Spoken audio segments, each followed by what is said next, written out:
Él se llama Juan. What is the subject pronoun in this sentence? It is él.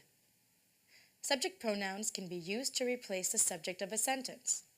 The singular subject pronouns in Spanish are yo, which means I. Yo soy profesora de español. Tú, meaning you. Tú eres Pablito. Usted, which also means you, but is used in more formal contexts. Usted es estudiante. Él, meaning he. Él se llama Juan. And ella, she. Ella no habla español. The plural of yo is nosotros or nosotras, if your group consists of women only. The plural form of tú is vosotros or vosotras, but the form is used only in Spain. In Latin America, ustedes is used as the plural equivalent of both tú and usted. Ellos is the plural of él, and ellas the plural of ella. Subject pronouns are also used for animals. Use él if their gender is masculine, and ella if it's feminine. The choice between tú and usted is a stumbling block for many English speakers.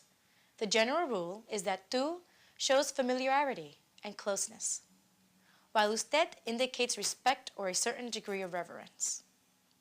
So how would you address people you know well, like your friends or family or colleagues you work closely with? With tú, of course, and you'd also use it with children and pets. What about at the bank, the grocery shop, the post office, or with your boss? Well, in that case, you'd use usted, as you would with any adults you're meeting for the first time. However, in modern usage, tú is becoming more and more popular, and today it's common for people in their 20s, 30s, and 40s who once would have addressed each other with usted to use tú, even when meeting for the first time. In general, it is just best to follow the lead of native speakers and address them as they address you. Finally, remember that in Spanish, the verb form usually makes it clear who the subject is, making subject pronouns optional and their use generally reserved for avoiding confusion or adding emphasis. Mi hermana es doctora. My sister is a doctor.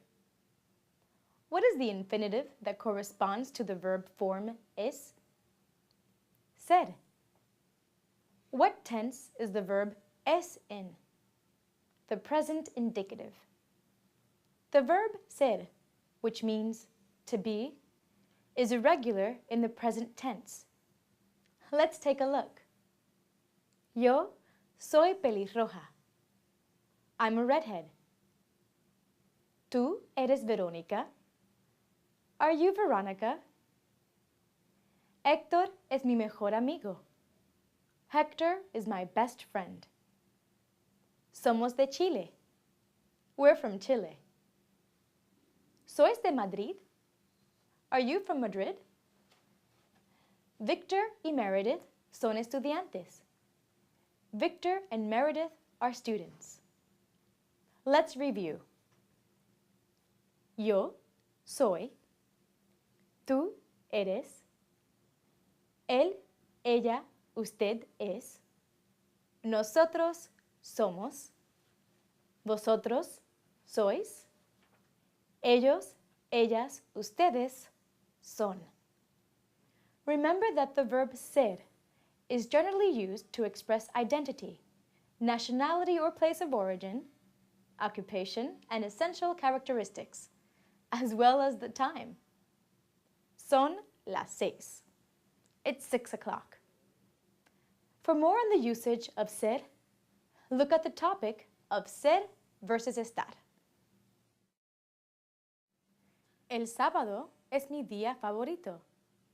Saturday is my favorite day. What gender is the noun sábado? Masculine.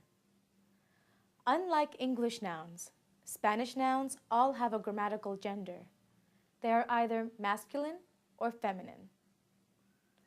Most nouns that end in o, such as cuaderno, libro, and escritorio, as well as most nouns that refer to men, such as hombre, profesor, and secretario, are masculine. Those ending in a, such as puerta, pluma, and ventana, as well as those referring to women, such as mujer, doctora, and profesora, are feminine. Notable exceptions include dia and mapa, which are masculine, and mano, which is feminine. As you may have noticed from our examples, many nouns that refer to people and end in a consonant in the masculine form end in a in the feminine form. Like for example, profesor, profesora, doctor, doctora, patron, patrona. Some nouns referring to people have the same form for men and women. These usually end in ista, ente, or ante. El artista, la artista. El estudiante, la estudiante.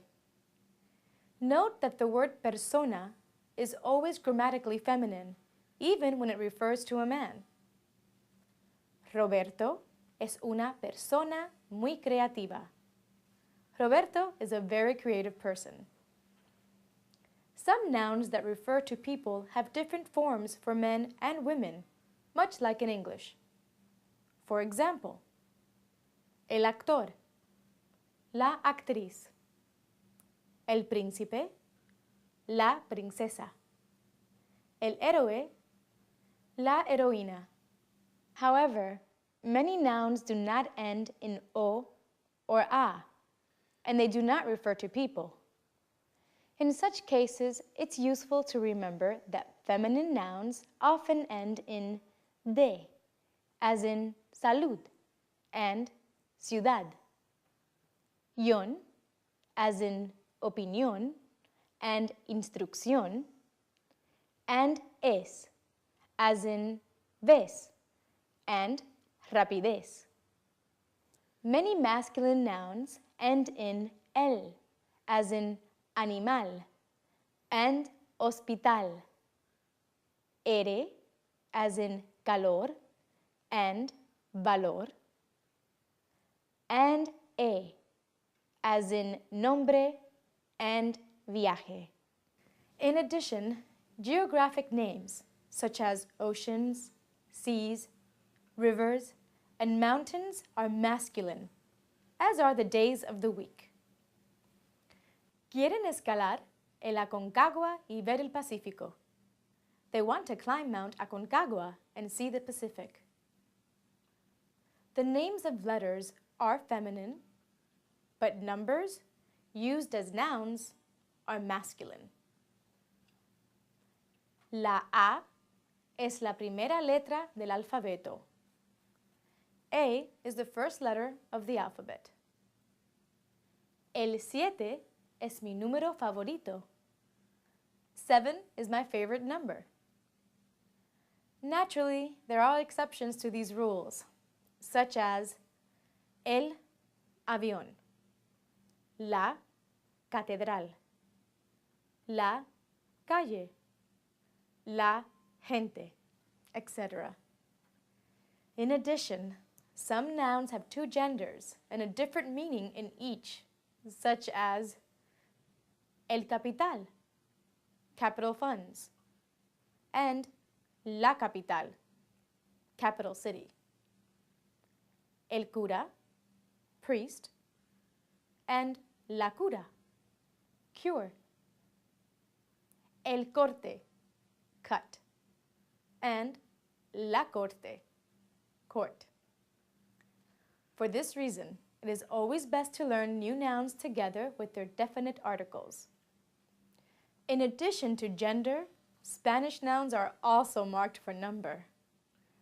To make nouns plural, add s if they end in a vowel, and es, s, if they end in a consonant. Una señora, Dos señoras. Un libro. Dos libros. Un reloj. Unos relojes. Una lección. Las lecciones.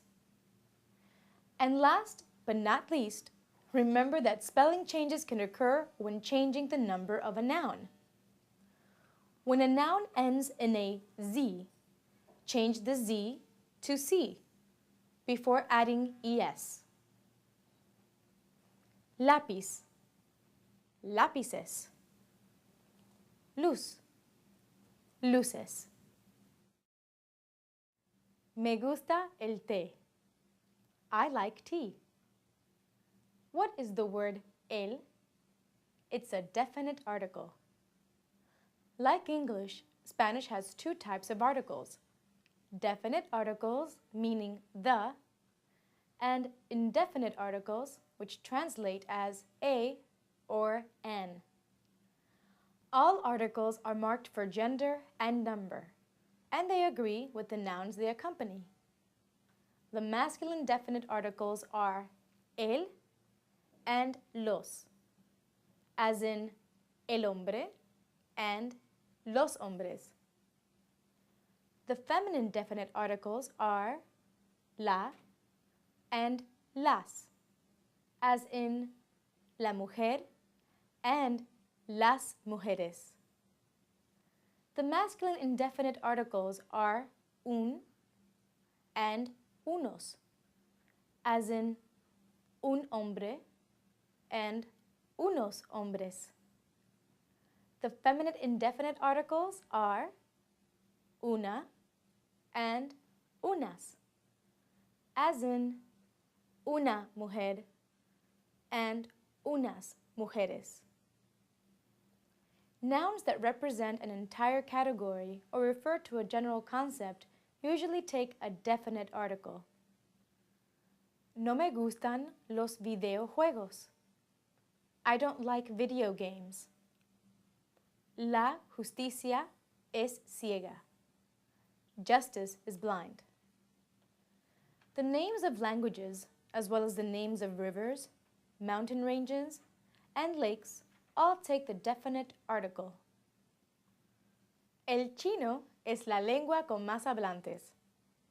Chinese is the language with the most speakers. El Aconcagua es el monte más alto de América del Sur. Aconcagua is the highest mountain in South America.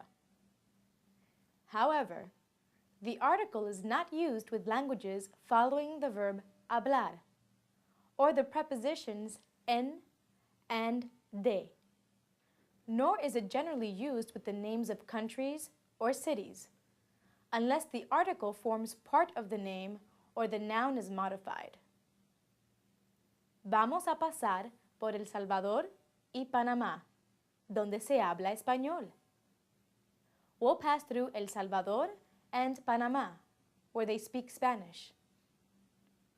Quito es la capital de Ecuador. Me encanta el Quito colonial. Quito is the capital of Ecuador. I'm enchanted by colonial Quito. The definite article is also commonly used for physical descriptions, as well as in place of possessive articles, when ownership is clear, such as the parts of the body or clothing. Me duele la cabeza.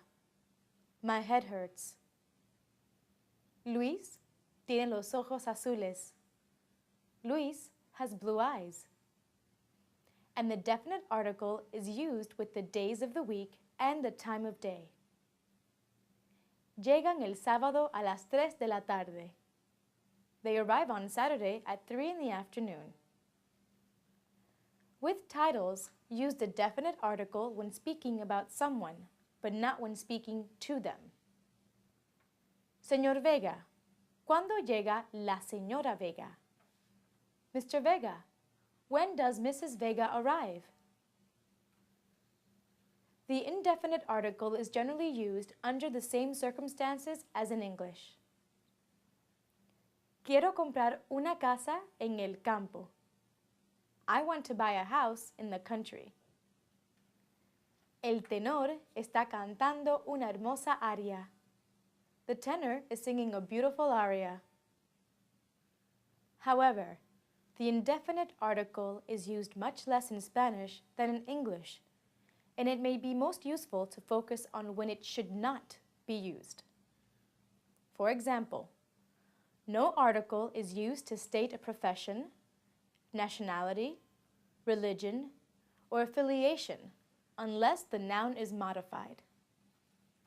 Mi tía Sofía es griega, es arquitecta, es socialista.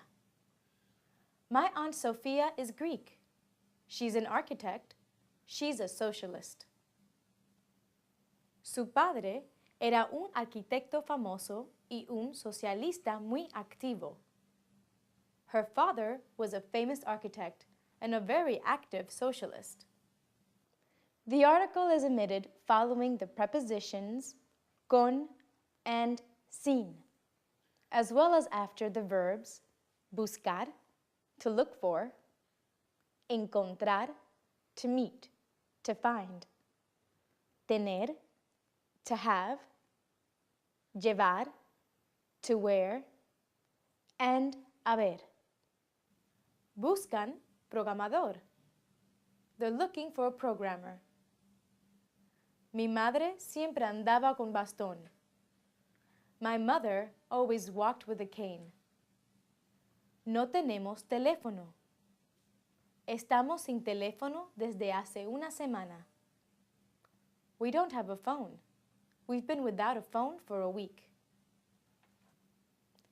The article is also omitted after the expressions cierto, a certain, otro, another, and tal, such a.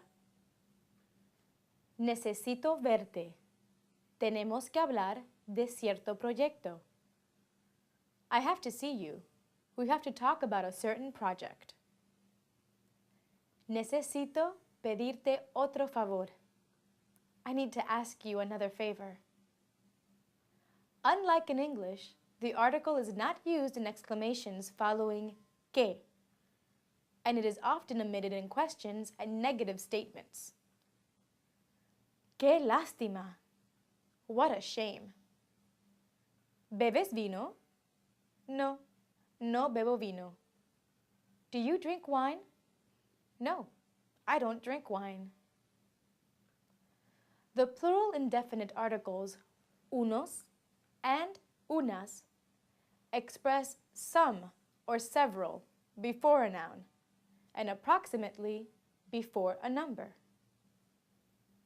Vamos a comprar unas lámparas. Costarán unos $300. We're going to buy some lamps. They'll cost approximately $300. Yo hablo francés, pero ellos no lo hablan.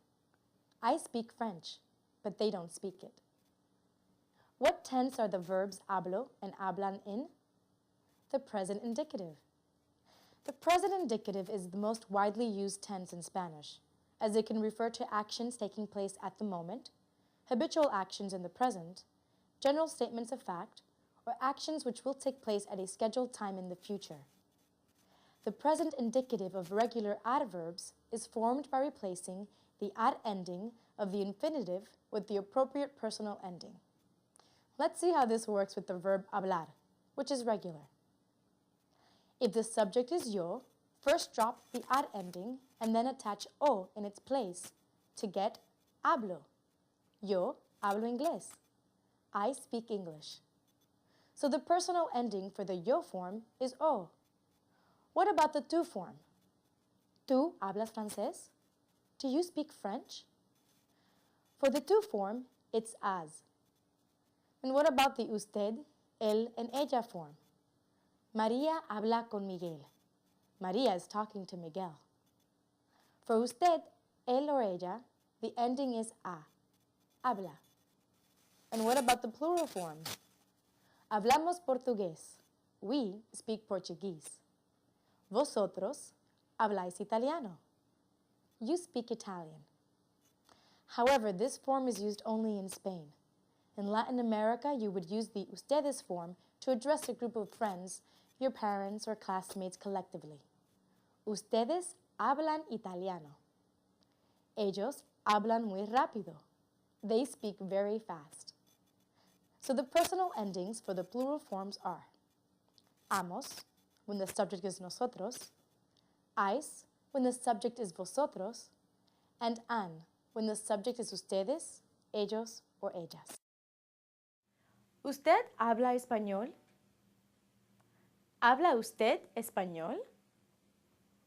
¿Habla español usted?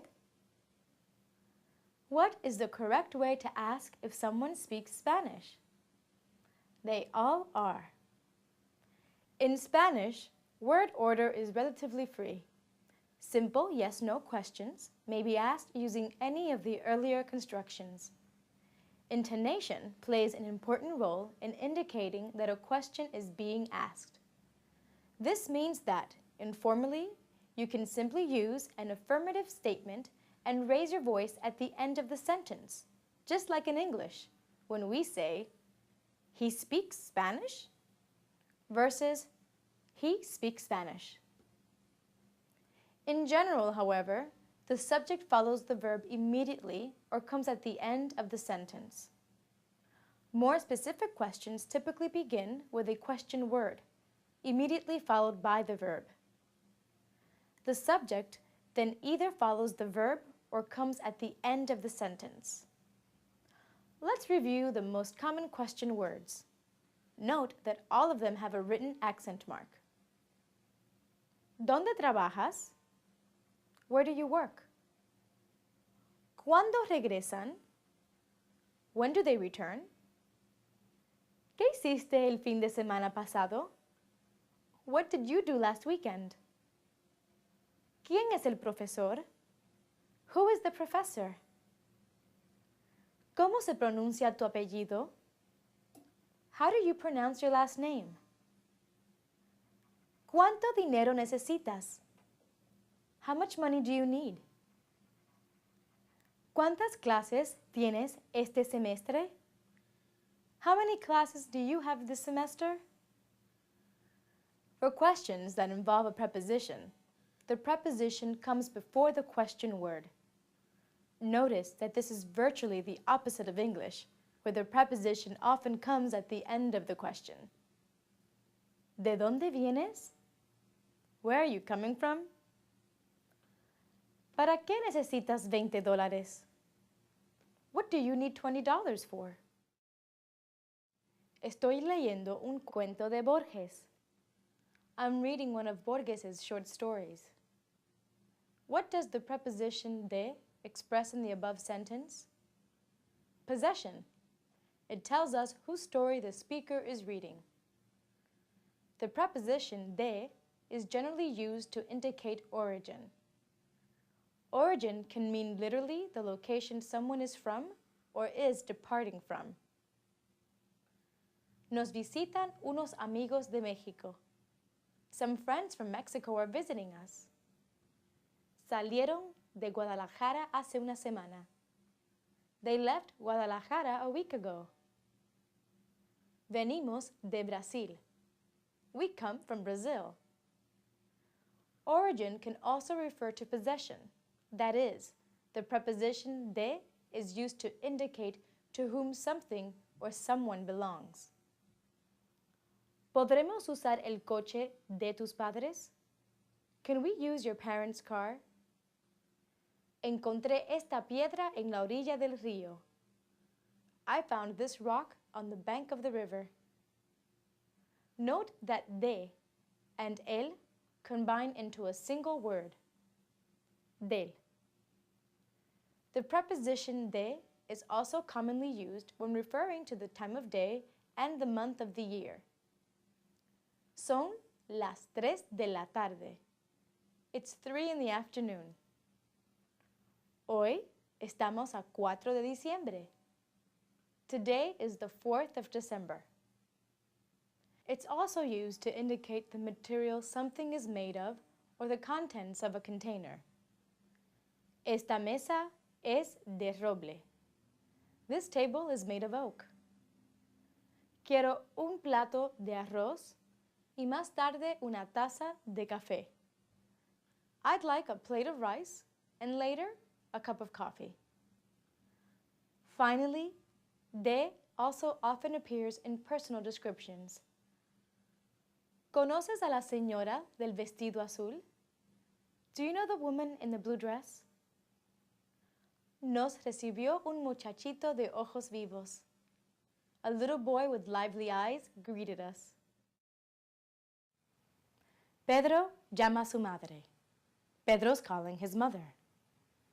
Where's the possessive adjective in this sentence? It's su.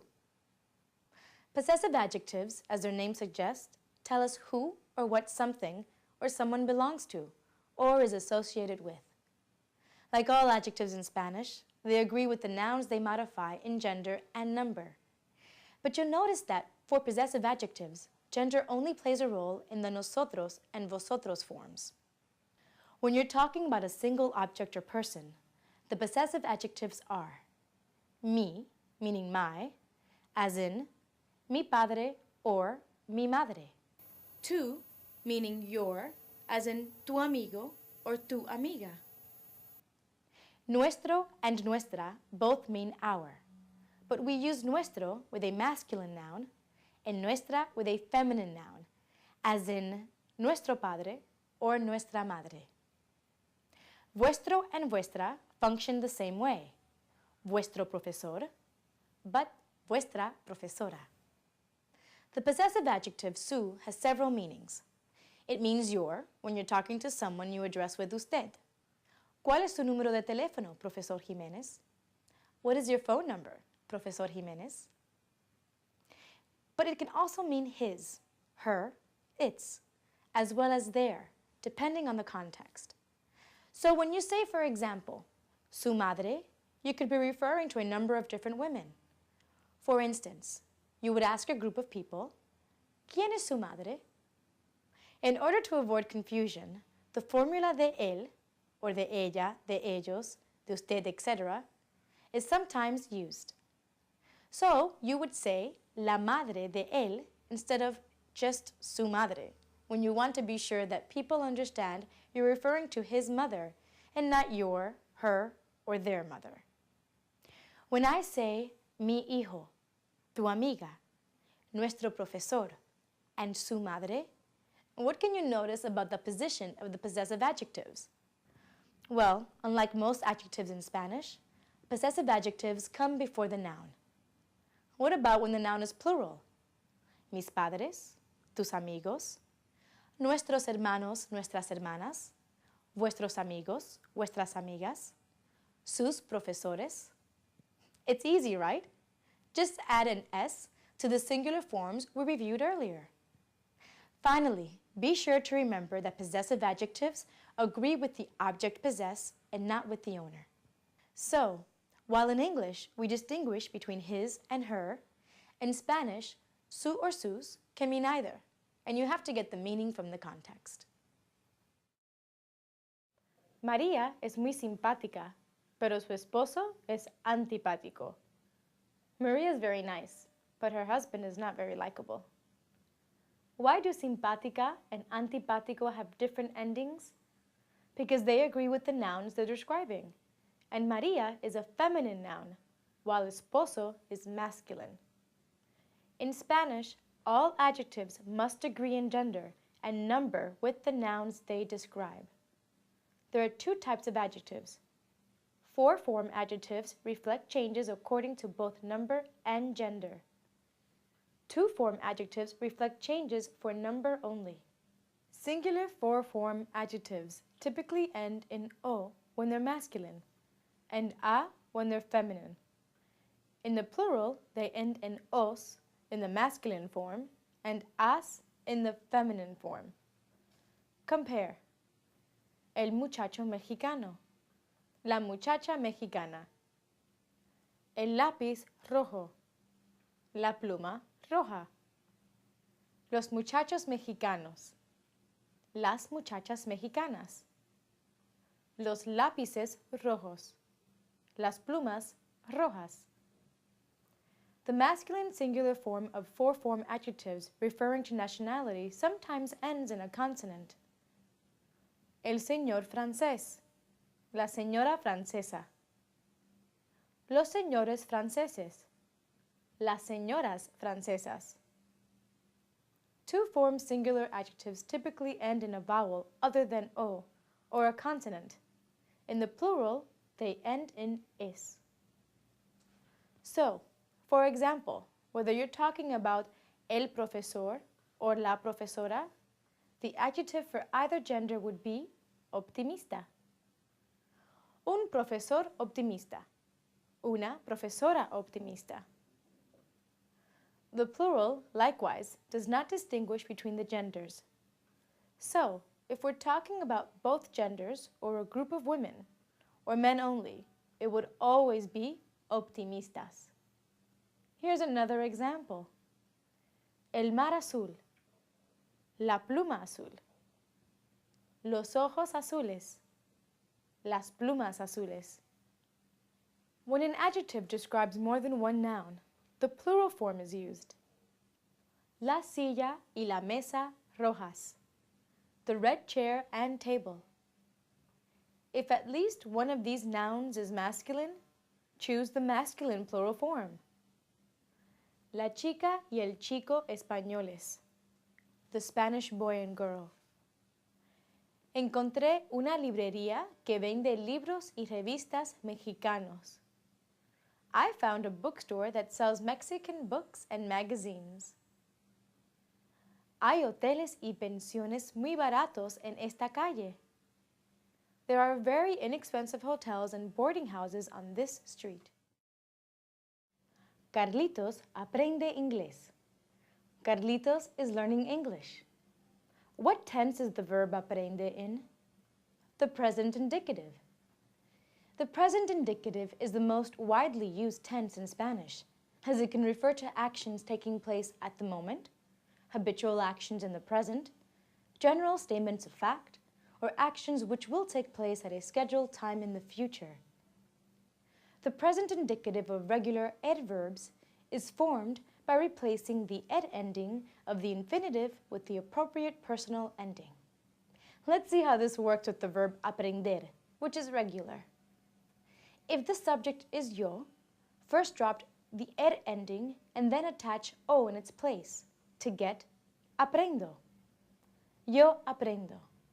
So, the personal ending for the yo form is o. What about the tu form? ¿Tú aprendes francés? Do you learn French? For the tu form, it's es. And what about the usted, él, and ella form? ¿Usted aprende algún idioma? Are you learning any languages? For usted, él, or ella, the ending is e, aprende. What about the plural forms? No aprendemos portugués. We don't learn Portuguese. ¿Vosotros aprendéis a manejar? Are you learning to drive? ¿Ustedes aprenden francés? Are you learning French? Ellos aprenden a cantar. They are learning to sing. So, the personal endings for the plural forms are hemos, when the subject is nosotros, es, when the subject is vosotros, and en, when the subject is ustedes, ellos, or ellas. Tengo mucha sed. I am very thirsty. What does the verb tengo literally mean? It means I have, as in tengo dos hermanos y una hermana.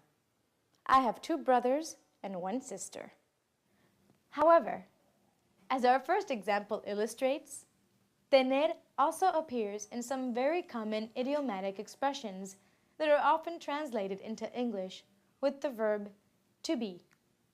Some of the most common include tener sed o hambre, to be thirsty or hungry, tener calor o frío, to be hot or cold, tener razón, to be right, and tener años, to be a certain number of years old.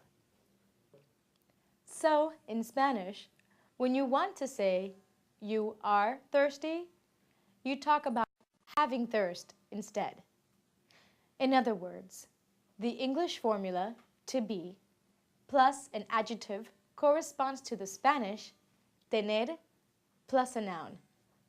Let's take a look at some examples. ¿Tienes frío? Are you cold? Cuando tengo calor, tengo mucho sueño. When I'm hot, I'm very sleepy. Los niños tienen hambre. También tenemos prisa. The kids are hungry. We're also in a hurry. Mi hija tiene 2 años. My daughter is 2 years old. Tienes razón. You're right. Remember too that tener que, followed by an infinitive, means to have to. Tenemos que estudiar los verbos irregulares. We have to study irregular verbs. Finally, let's briefly review the complete conjugation of tener, as it's irregular in the present indicative. Yo tengo, tú tienes, usted, él, ella, tiene, nosotros tenemos, vosotros tenéis, ustedes, ellos, ellas tienen. Ahora tengo que irme. Adiós. Viajamos a la capital todos los lunes. We travel to the capital every Monday. What does the preposition a express in the above sentence? It expresses direction. The preposition a has many different uses in Spanish. As in the above example, it can specify direction, in which case it translates as to, but can also specify a destination, meaning at. Llegaré a tu casa a las 8. I'll arrive at your house at 8. Notice that a also means at, with reference to time of day, and it could be used to specify a moment of time in general. Llegamos al cine a tiempo. We arrived at the movie theater on time. A can be used to introduce rates, such as prices or speed. Las sandías están a 20 centavos la libra. The watermelons are 20 cents a pound. ¿Conduces a 110 kilómetros por hora? You're driving at 110 kilometers an hour? And it can express how something is done. Le gusta pintar al óleo. He likes to paint in oils. Notice that a and el are contracted to al. The formula al plus an infinitive is used when introducing an action that was taking place at the same time as another action. Al salir de la cafetería, nos encontramos con Martín. Leaving the cafeteria, we ran into Martín. Finally, one of the most common uses of the preposition a is to introduce objects. The personal a is used to introduce direct objects that refer to people. Conocí a tu hermana anoche. I met your sister last night. And it introduces indirect objects, especially when the meaning of an indirect object pronoun is unclear or ambiguous. ¿Le doy esta receta a tu hermana? Should I give this recipe to your sister? Dámela a mí, por favor. Give it to me, please. Ellos van con nosotros. They're coming with us. Which pronoun in this sentence is the object of a preposition? Nosotros. What form does it take? It's exactly the same as the subject pronoun. When an object pronoun directly follows a preposition, the same forms as the subject pronouns are used, except for yo, which is replaced by mi, and tú, which is replaced by ti. ¿Hablan de mí? Are you talking about me? No, no hablamos de ti. Hablamos de ella. No, we're not talking about you. We're talking about her. No se molesten por nosotros. Don't bother on our account. Pensamos mucho en ti y en ellos. We thought a lot about you and them. When me or ti follows the preposition con, they are combined into a single word, conmigo or contigo. Ven conmigo. Come with me. Estoy enojado contigo. I'm annoyed with you. When the pronoun used after a preposition is reflexive, meaning it refers back to the subject of the sentence and in the third person, the special form sí is used. Ellos piensan demasiado en sí mismos. They think too much about themselves. Sí also combines with con to form consigo. ¿Trae usted el dinero consigo? Are you bringing the money with you? Finally, note that the prepositions entre, hasta, excepto, and según are always followed by a subject and not a prepositional pronoun. Esto debe quedar entre tú y yo. This must remain between you and me. Según tú, ¿cuál sería la explicación? According to you, what would the explanation be? Viajamos a la capital todos los lunes. We travel to the capital every Monday. What does the preposition a express in the above sentence? It expresses direction. The preposition a has many different uses in Spanish. As in the above example, it can specify direction, in which case it translates as to, but can also specify a destination, meaning at. Llegaré a tu casa a las 8. I'll arrive at your house at 8. Notice that a also means at, with reference to time of day, and it could be used to specify a moment of time in general. Llegamos al cine a tiempo. We arrived at the movie theater on time. A can be used to introduce rates, such as prices or speed. Las sandías están a 20 centavos la libra. The watermelons are 20 cents a pound. ¿Conduces a 110 kilómetros por hora? You're driving at 110 kilometers an hour? And it can express how something is done. Le gusta pintar al óleo. He likes to paint in oils.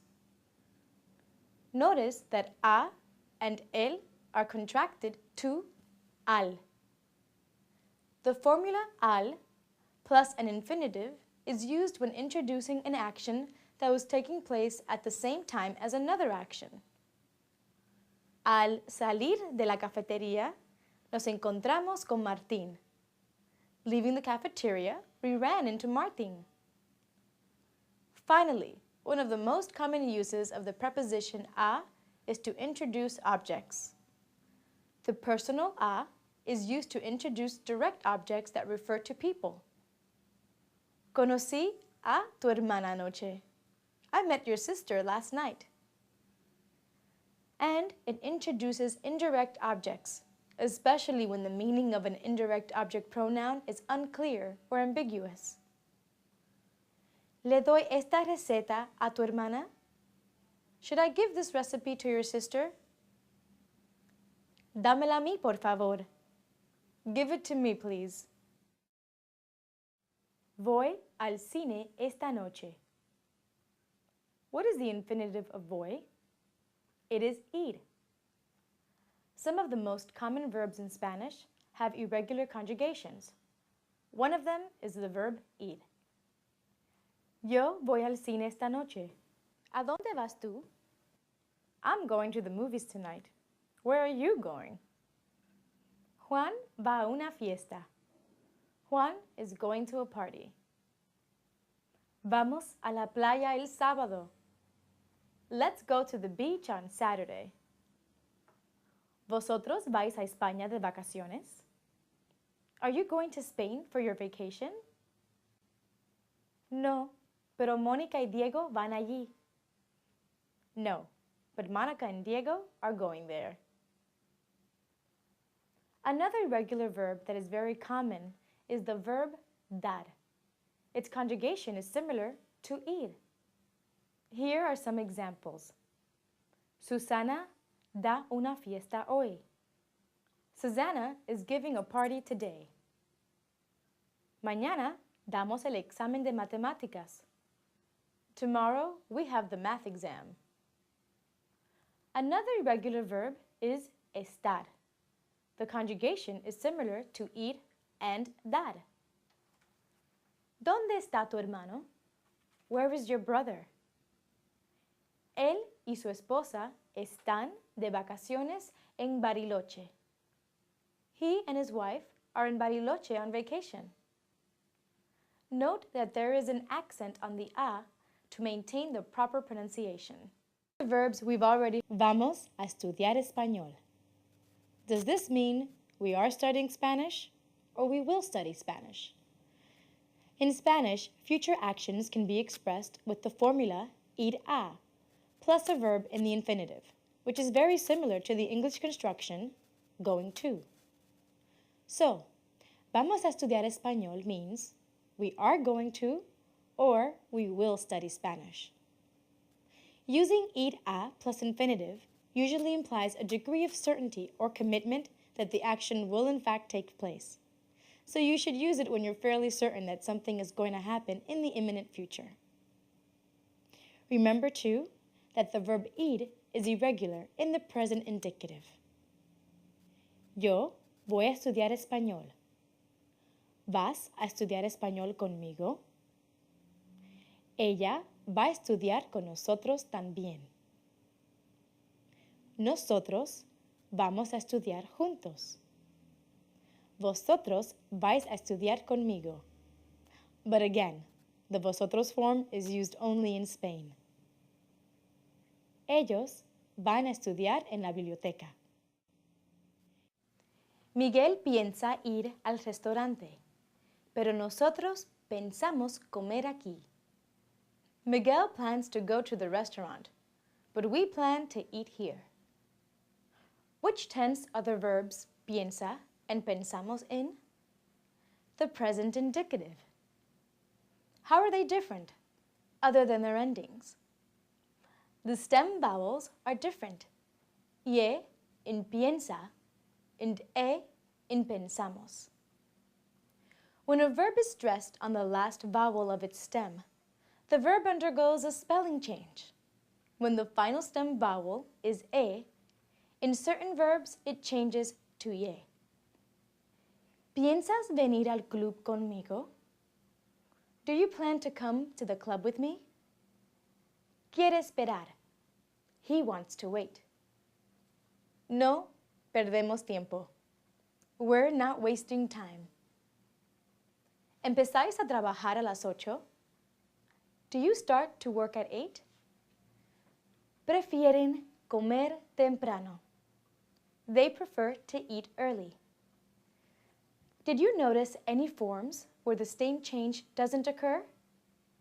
The nosotros and vosotros forms. This is because the stress in the nosotros and vosotros forms does not fall on the last stem vowel, but on the ending. Compare. Nosotros preferimos hablar inglés, pero ellos prefieren el francés. We prefer to speak English, but they prefer French.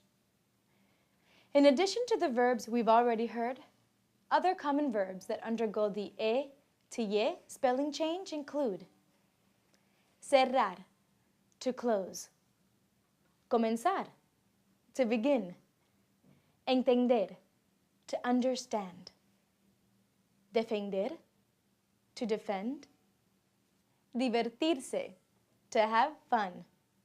En sentir, to be sorry, to feel. Tengo mucha sed.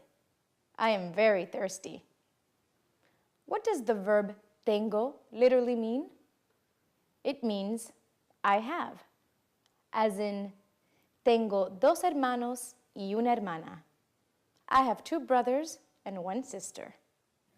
However, as our first example illustrates, tener also appears in some very common idiomatic expressions that are often translated into English with the verb to be. Some of the most common include tener sed o hambre, to be thirsty or hungry, tener calor o frío, to be hot or cold, tener razón, to be right, and tener años, to be a certain number of years old. So, in Spanish, when you want to say you are thirsty, you talk about having thirst instead. In other words, the English formula to be plus an adjective corresponds to the Spanish tener plus a noun. Let's take a look at some examples. ¿Tienes frío? Are you cold? Cuando tengo calor, tengo mucho sueño. When I'm hot, I'm very sleepy. Los niños tienen hambre. También tenemos prisa. The kids are hungry. We're also in a hurry. Mi hija tiene 2 años. My daughter is 2 years old. Tienes razón. You're right. Remember too that tener que, followed by an infinitive, means to have to. Tenemos que estudiar los verbos irregulares. We have to study irregular verbs. Finally, let's briefly review the complete conjugation of tener, as it's irregular in the present indicative. Yo tengo, tú tienes, usted, él, ella, tiene, nosotros tenemos, vosotros tenéis, ustedes, ellos, ellas tienen. Ahora tengo que irme. Adiós. Alba es más alta que Ana. Alba is taller than Ana. Who is taller? Alba or Ana? Alba. To make comparisons that express an inequality, simply place the word más, more, or menos, less, before the quality being compared and the word que, then, after it. Ana es mucho más baja que Alba. Ana is much shorter than Alba. La película es menos interesante que el libro. The movie is less interesting than the book. The expressions más que and menos que can also be used following a verb to qualify an action. Mi hermana lee menos que mi hermano. My sister reads less than my brother. Pero él lee más que yo. But he reads more than me. Before a number, use más de or menos de. Luis tiene más de 30 años. Luis is more than 30 years old. Los zapatos cuestan menos de $50. The shoes cost less than $50. To express equality, use tan as before the adjective or adverb being compared and CÓMO following it. El autobús es tan cómodo como el coche. The bus is as comfortable as the car. Nuestra ciudad crece tan rápidamente como la capital. Our city is growing as rapidly as the capital. When comparing nouns, use tanto before the noun and como following it. Remember that tanto has to agree with the noun in gender and number. Yo tengo tanto trabajo como tú. I have as much work as you do. En esta zona hay tantos cafés como restaurantes. In this area, there are as many cafes as restaurants. En el Parlamento hay tantas mujeres como hombres. There are as many women in Parliament as men. Tanto como is also used when comparing actions. In this case, it does not change forms. Ella practica tanto como los mejores atletas. She practices as much as the best athletes. Now, what if you heard the following statement? Alba es la más alta de su familia. How tall is Alba now? She's the tallest in her family. To make comparisons of more than two things or people, the formula is similar to the comparative. The superlative, which is used to express the highest or lowest degree, is formed by placing a definite article before the person or thing being compared. The point of comparison is introduced by de. Los cuadros más famosos de España están en el Museo del Prado. The most famous paintings in Spain are in the Prado Museum. El Nilo es el río más largo del mundo. The Nile is the longest river in the world. As in English, the noun may be omitted when the meaning is clear from context. Camila es la menos atlética de su familia.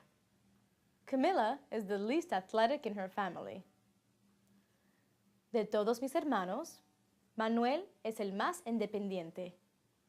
Of all my brothers, Manuel is the most independent.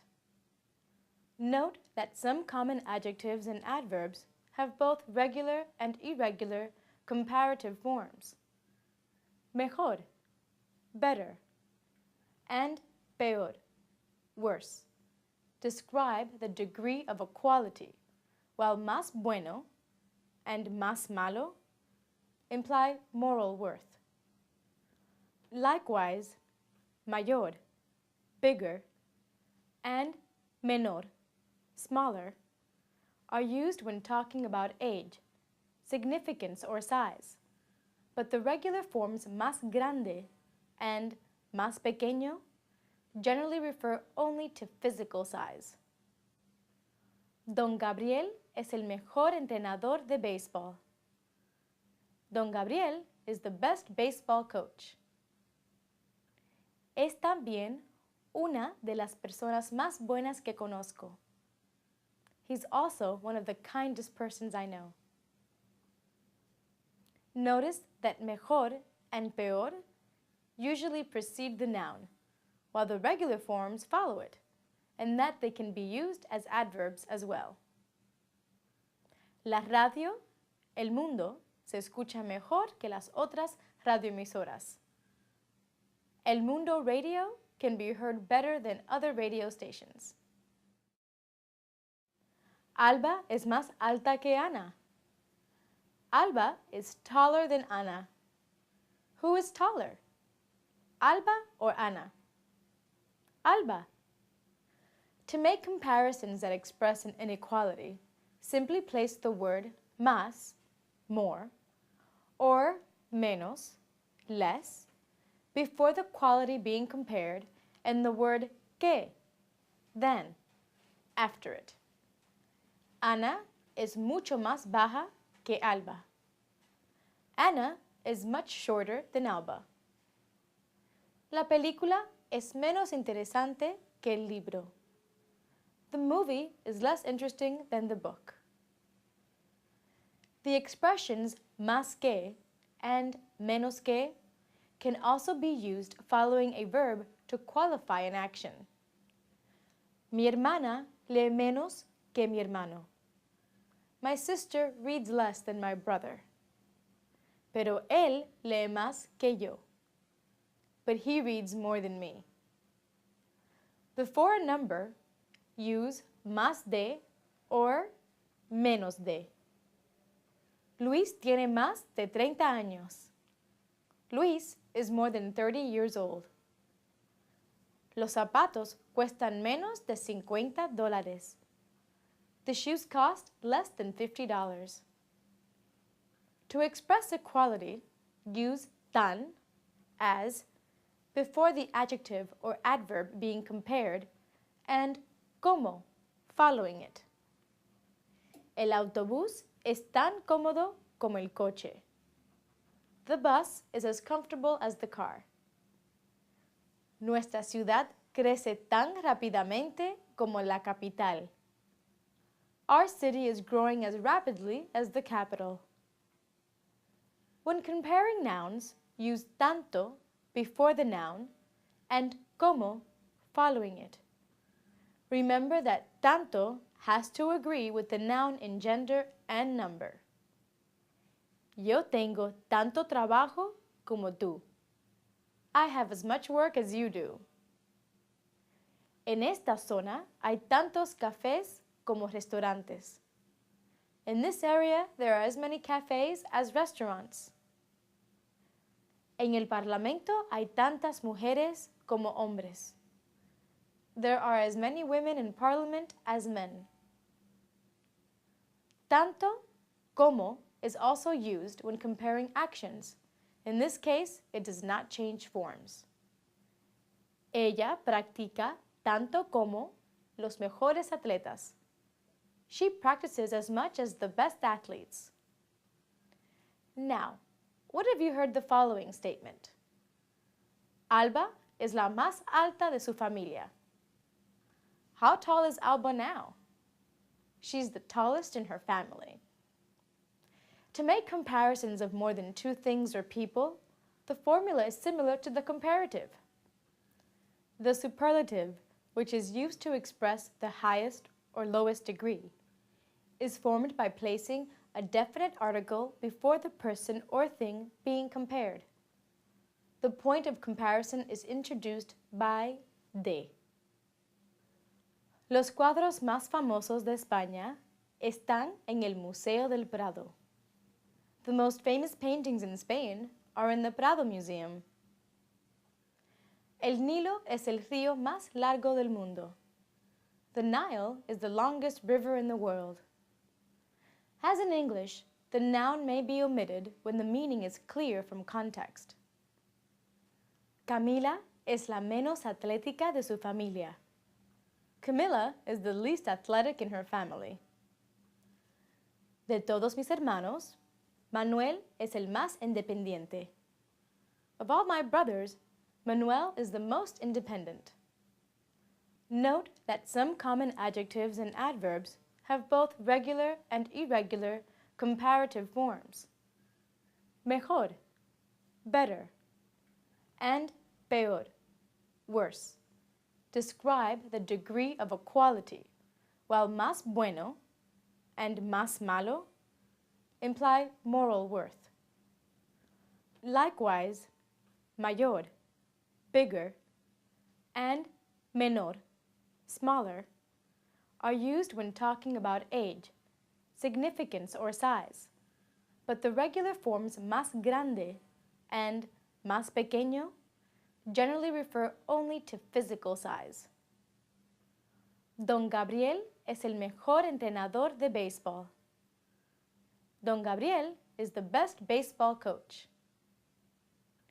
Es también una de las personas más buenas que conozco. He's also one of the kindest persons I know.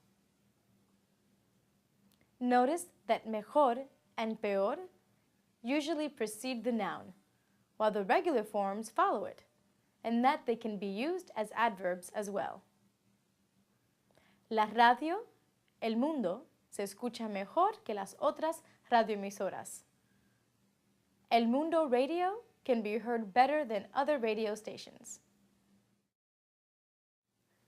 Ana no puede venir, pero vosotros sí podéis, ¿verdad? Anna can't come, but you all can, right? Which tense are the verbs puede and podéis in? The present indicative. How are they different, other than their endings? The stem vowels are different.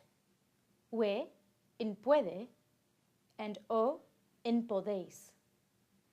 When the verb is stressed on the last vowel of its stem, the verb undergoes a spelling change. When the final stem vowel is o, it changes to we.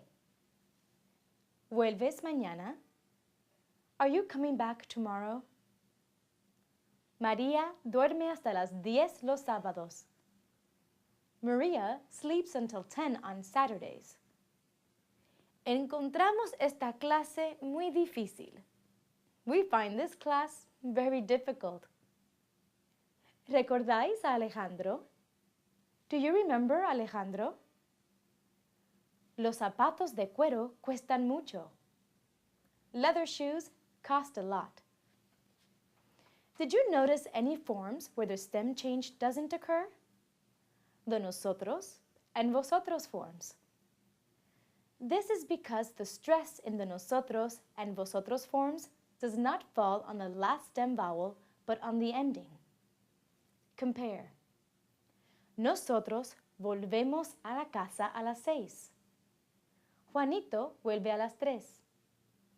We come home at 6. Juanito comes back at 3. In addition to the verbs we've already seen, other common verbs that undergo the o to we spelling change include almorzar, to have lunch, contar, to tell, llover, to rain, morir, to die, probar, to try, and soñar, to dream. Note that these verbs belong to all three verb groups, and they take the regular personal endings appropriate for their group. Los niños están mirando la tele. The children are watching TV. What tense is used in this sentence? The present progressive. The present progressive is primarily used to emphasize that an action is in progress at the moment of speaking. Estamos hablando de los verbos. We're talking about verbs. ¿A quién le estás escribiendo? Whom are you writing to? ¿Está leyendo el nuevo libro de Díaz? Are you reading Diaz's new book? Can you see how this tense is formed? With the verb estar in the present indicative and the main verb ending in ando or yendo. In other words, estar plus a present participle. The present participle of irregular verbs is formed based on the infinitive by replacing the ad ending with ando and the ed and id endings with yendo. Remember too that the verb estar is irregular in the present indicative. Notice that this construction is very similar to the English present progressive, which is also formed with the present tense of a verb to be plus a present participle ending in ing. However, unlike in English, the present progressive is not used nearly as often in Spanish, where it is reserved for emphasis and used only when speaking about actual actions, rather than conditions or states. Compare. Estoy comiendo helado porque me siento triste. I'm eating ice cream because I'm feeling sad.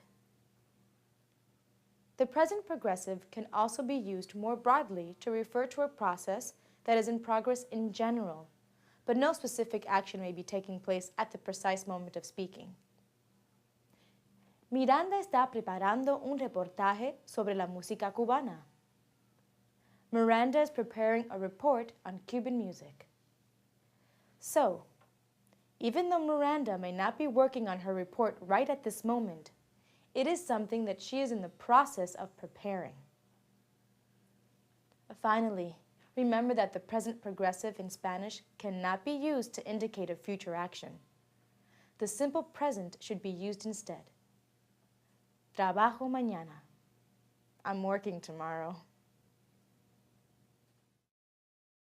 Mi hermano es doctor, pero no está aquí. My brother is a doctor, but he isn't here. What is the difference between the verb forms es and está? The first is a form of the verb ser, while está is a form of estar. But why use two different verbs when they both mean is? The English verb to be has two Spanish equivalents, ser and estar. The two verbs are not interchangeable, although there are some contexts where either could be used. What do the following examples have in common? Nela es de Colombia. Es agente de viajes. Nela is from Colombia. She's a travel agent. Este anillo es de plata. This ring is made of silver. Me gustan esos zapatos porque son marrones. I like those shoes because they're brown. All of these examples feature the verb ser. Why? Well, ser is used to identify, describe, or define something, so it usually refers to more permanent characteristics like nationality, origin, profession, ownership, or the material something is made out of, its color or size, or its basic nature or essence. Note that whenever to be is followed by a noun, you will almost certainly need the verb ser. What about estar? Estoy contenta de verte. I'm happy to see you. ¿Dónde está Pablito? Where's Pablito? Está enfermo. He's sick. So, unlike ser, estar is used to describe characteristics which could change, but where the change wouldn't affect the basic nature of the person or thing being described.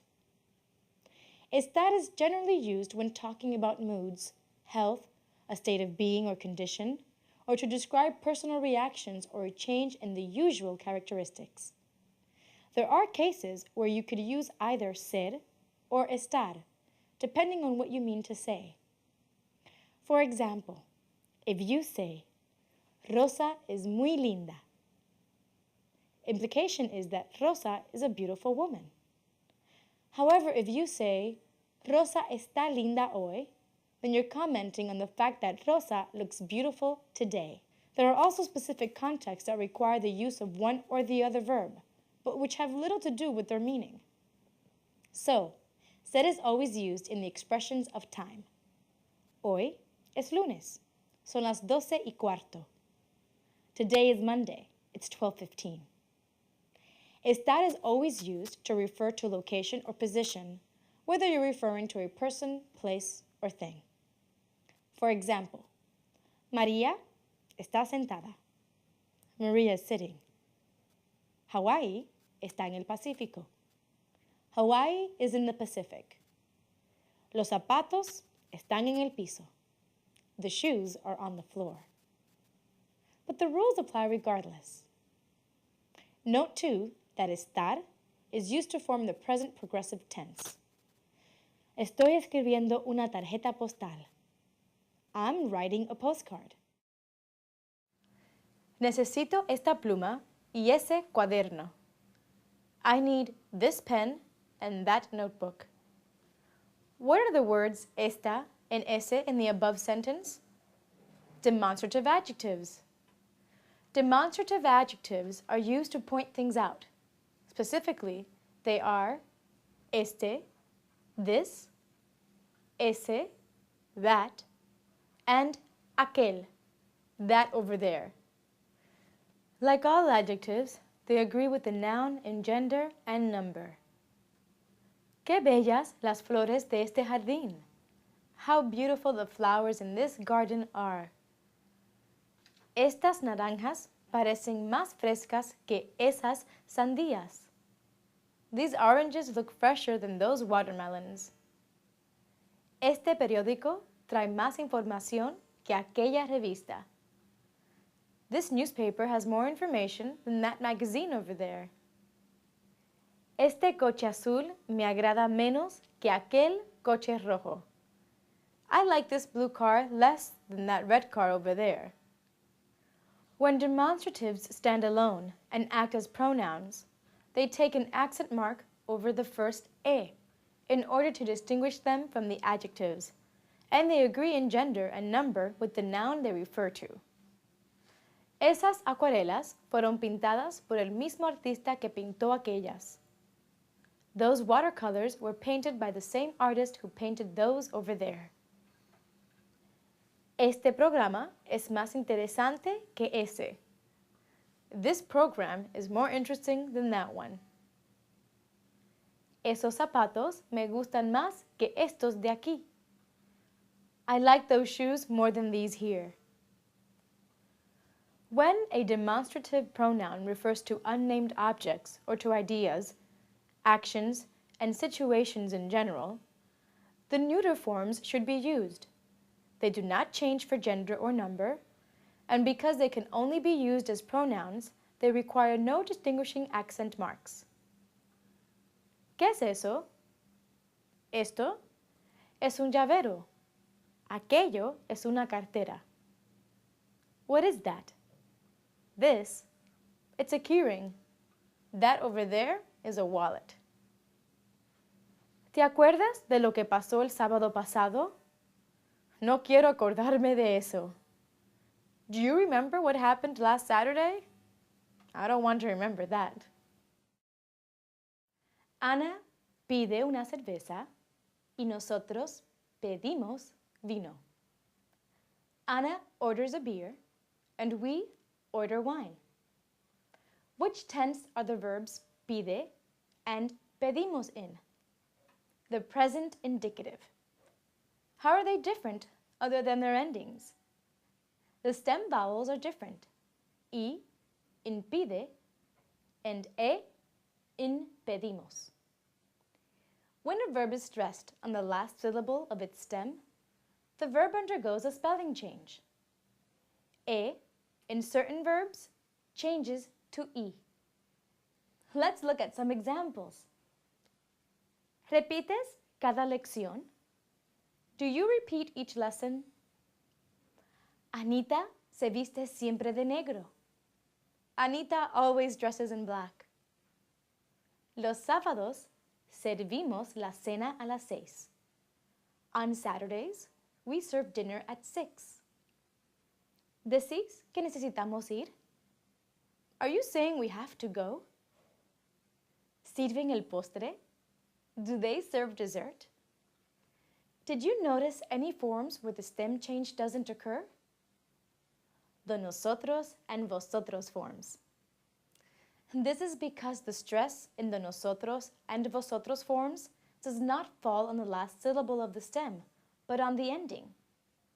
The most common verbs that undergo the e to I spelling change include conseguir, to get, corregir, to correct, decir, to say, to tell, pedir, to ask for, to order, repetir, to repeat, seguir, to follow, to continue, and vestirse, to dress. Note that most verbs in this group are id verbs, and they take the regular id personal endings. However, there are also a few special cases to remember. The verb decir has an irregular yo form. Digo. No digo nunca la verdad. I never tell the truth. And seguir and conseguir are also special. In addition to the e to I change, they undergo another spelling change. They drop the u before a or o. Sigo siempre sus consejos. I always follow his advice. No hablo español. What makes this sentence negative? the word no. To make a simple negative statement in Spanish, simply use no directly before the verb. In response to a question, no is used twice. Once at the beginning of a sentence, as a general no, and once before the verb, meaning not. ¿Habla usted inglés? No, no hablo inglés. Do you speak English? No, I don't speak English.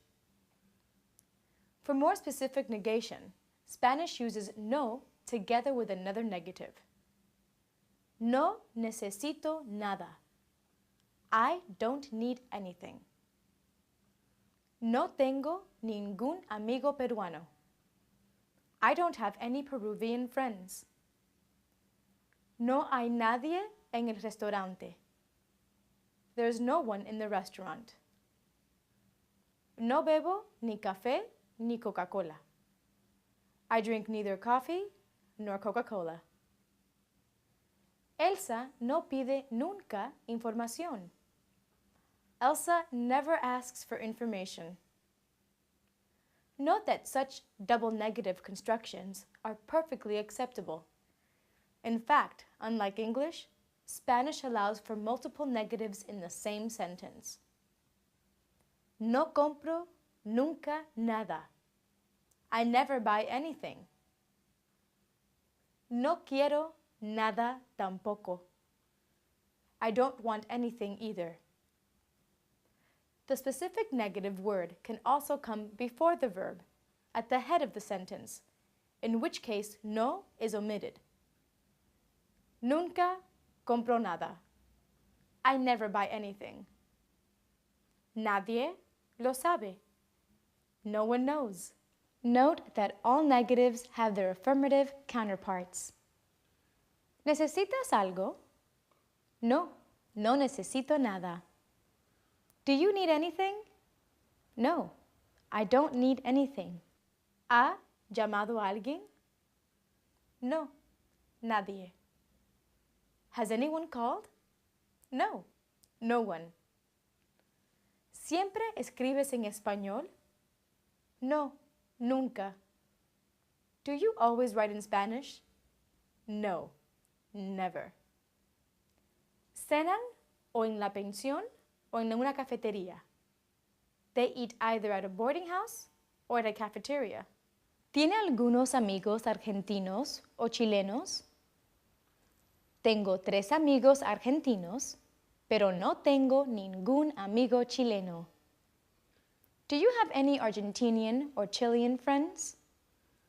I have 3 Argentinian friends, but I don't have any Chilean friend. Conozco a Pablo, pero no conozco a su hermana.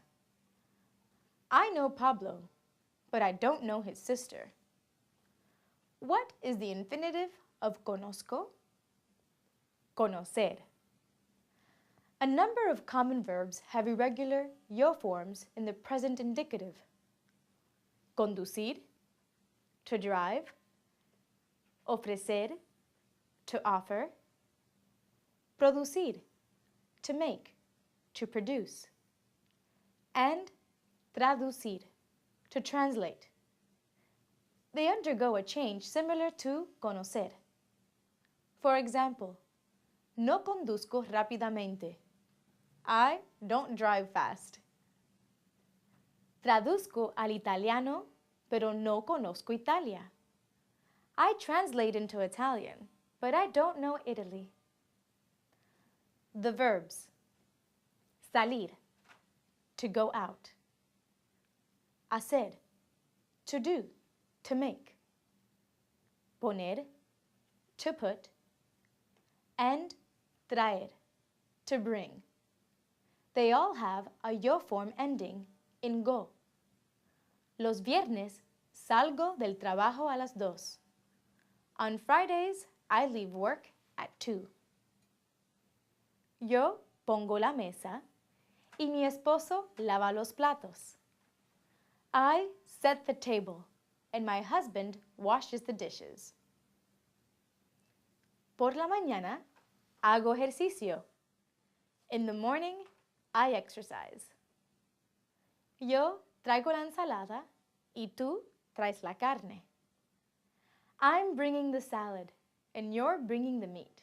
The verbs caber, to fit, dar, to give, ver, to see, oír, to hear, and saber, to know, also have irregular yo forms. No sé dónde está la oficina de cambio. I don't know where the exchange office is. Veo a dos mujeres. ¿Cuál de ellas es tu madre? I see two women. Which one is your mother? Yo no quepo aquí. I don't fit here. ¿Sabe dónde está el teatro? No conozco bien esta ciudad. Do you know where the theater is? I don't know this city well. What do the verbs sabe and conozco mean? They both mean to know, but they are not synonyms, are they? That is, they cannot be used interchangeably because each verb refers to a different type of knowledge. Saber is used when talking about knowing something intellectually, as a result of study or memorization. It means to know a fact, or to know how to do something. Conocer, on the other hand, means to be familiar or acquainted with. It is always used with people and geographical locations, but it can imply a mere surface knowledge of a subject. ¿Conoces a Susana? Do you know Susana? No, no la conozco, pero sé que es la hermana de Antón. No, I don't know her, but I know she's Anton's sister. Los estudiantes conocen los poemas de Neruda. The students are familiar with Neruda's poems. ¿Sabes usar una computadora? Do you know how to use a computer? Sé conducir, pero no conozco bien las calles de la ciudad. I know how to drive, but I don't know the city streets well.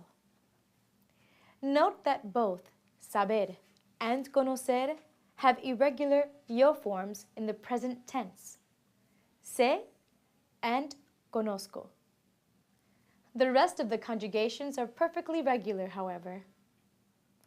Finally, take note of a common mistake English speakers make in Spanish. When you're talking about a specific skill, like driving, in the example we just heard, or playing the piano, playing a sport, using a tool, etc. In English, we might say, can you drive? Play the piano? Use a computer? In Spanish, however, when this is a question of possessing the necessary skill to do something, you would use the verb saber and not poder, which means to be able to. Again, sé conducir. I can drive, or I know how to drive. However, if there are outside circumstances that affect someone's ability to perform an action, that is, if possession of the skill itself is not in question, you would then use poder. No podemos conducir por la niebla. We can't drive because of the fog. No oigo la radio. I don't hear the radio. What is the direct object in this sentence? It's la radio. The direct object usually follows a verb without needing to be introduced by a preposition. It's, in other words, the direct recipient of the action of a sentence. Javier lee un libro. Talking about people is slightly different. You have to use the personal a to introduce them as a direct object. Voy a visitar a mi abuela. Direct object pronouns are used in place of direct object nouns in order to avoid repetition. Can you identify the direct object pronoun in the following sentence? ¿Es verdad que no la oyes? Is it true you can't hear it? Of course, it's la, which stands for a female direct object. For example, la radio. The direct object pronouns in Spanish are me, which means me. ¿Me ves? Do you see me? Te, meaning you, familiar. Te voy a llamar. I'm going to call you. Lo, which means him, but also you. When you're talking to a man, you address with usted. Lo buscan. They're looking for him. La, which likewise means her, but also you when addressing a woman politely. La invitamos a cenar. We invite you to dinner. Nos, meaning us. Nos visitan frecuentemente. They visit us often. Os, you, when directed to a group you normally address with vosotros. Os llamaremos a la una. We will call you at 1. Los, meaning them or you, when addressing a group of people. ¿Vamos a comprar los libros? Are we buying the books? Sí, los vamos a comprar. Yes, we're buying them. And las, which means them or you, when you're referring to a group of women or feminine objects. ¿Tienen las llaves? Do they have the keys? No, no las tienen. No, they don't have them. As we saw, direct object pronouns generally come directly before a conjugated verb. But when an infinitive is used following a conjugated verb, the pronoun can either precede the conjugated verb or be attached to the end of the infinitive. ¿Dónde está la tarjeta postal? Quiero firmarla. La quiero firmar. The same is true for present participles. La estoy firmando, or estoy firmándola. Romero le escribe una carta a Juan. Romero is writing a letter to Juan. What is the indirect object in this sentence? It's a Juan.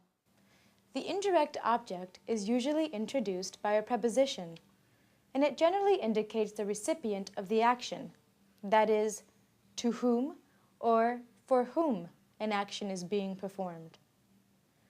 Indirect objects may be replaced by indirect object pronouns in order to avoid repetition. Can you identify the indirect object pronoun in the following sentence? Romero le escribe una carta. It's le, which stands for a Juan. The indirect object pronouns for yo, tú, nosotros, and vosotros forms are exactly the same as the direct object pronouns. Me means to me or for me. ¿Me escribes? Are you writing to me? Te means to or for you, familiar. Te doy el pasaje. I'm giving you the ticket. Nos means to or for us. Nos hablan siempre en español.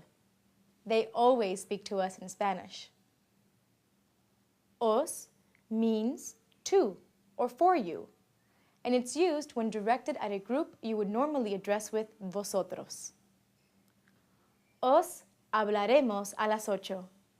We will talk to you at 8. The indirect object pronoun corresponding to él, ella, and usted is le, while the indirect object pronoun corresponding to ellos, ellas, and ustedes is les. Le di la información. I gave her the information. Les traigo las tarjetas de embarque. I'll bring you the boarding passes. Note that the pronouns le and les can refer to a number of different people or groups of people.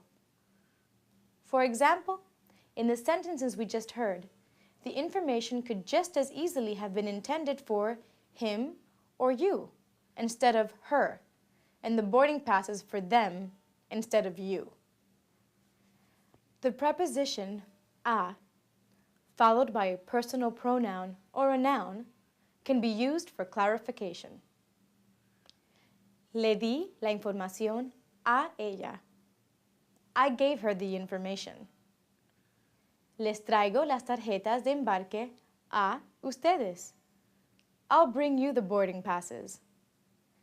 Note that restating the indirect object is very common in Spanish, especially in the third person, even when there is no need for specific clarification.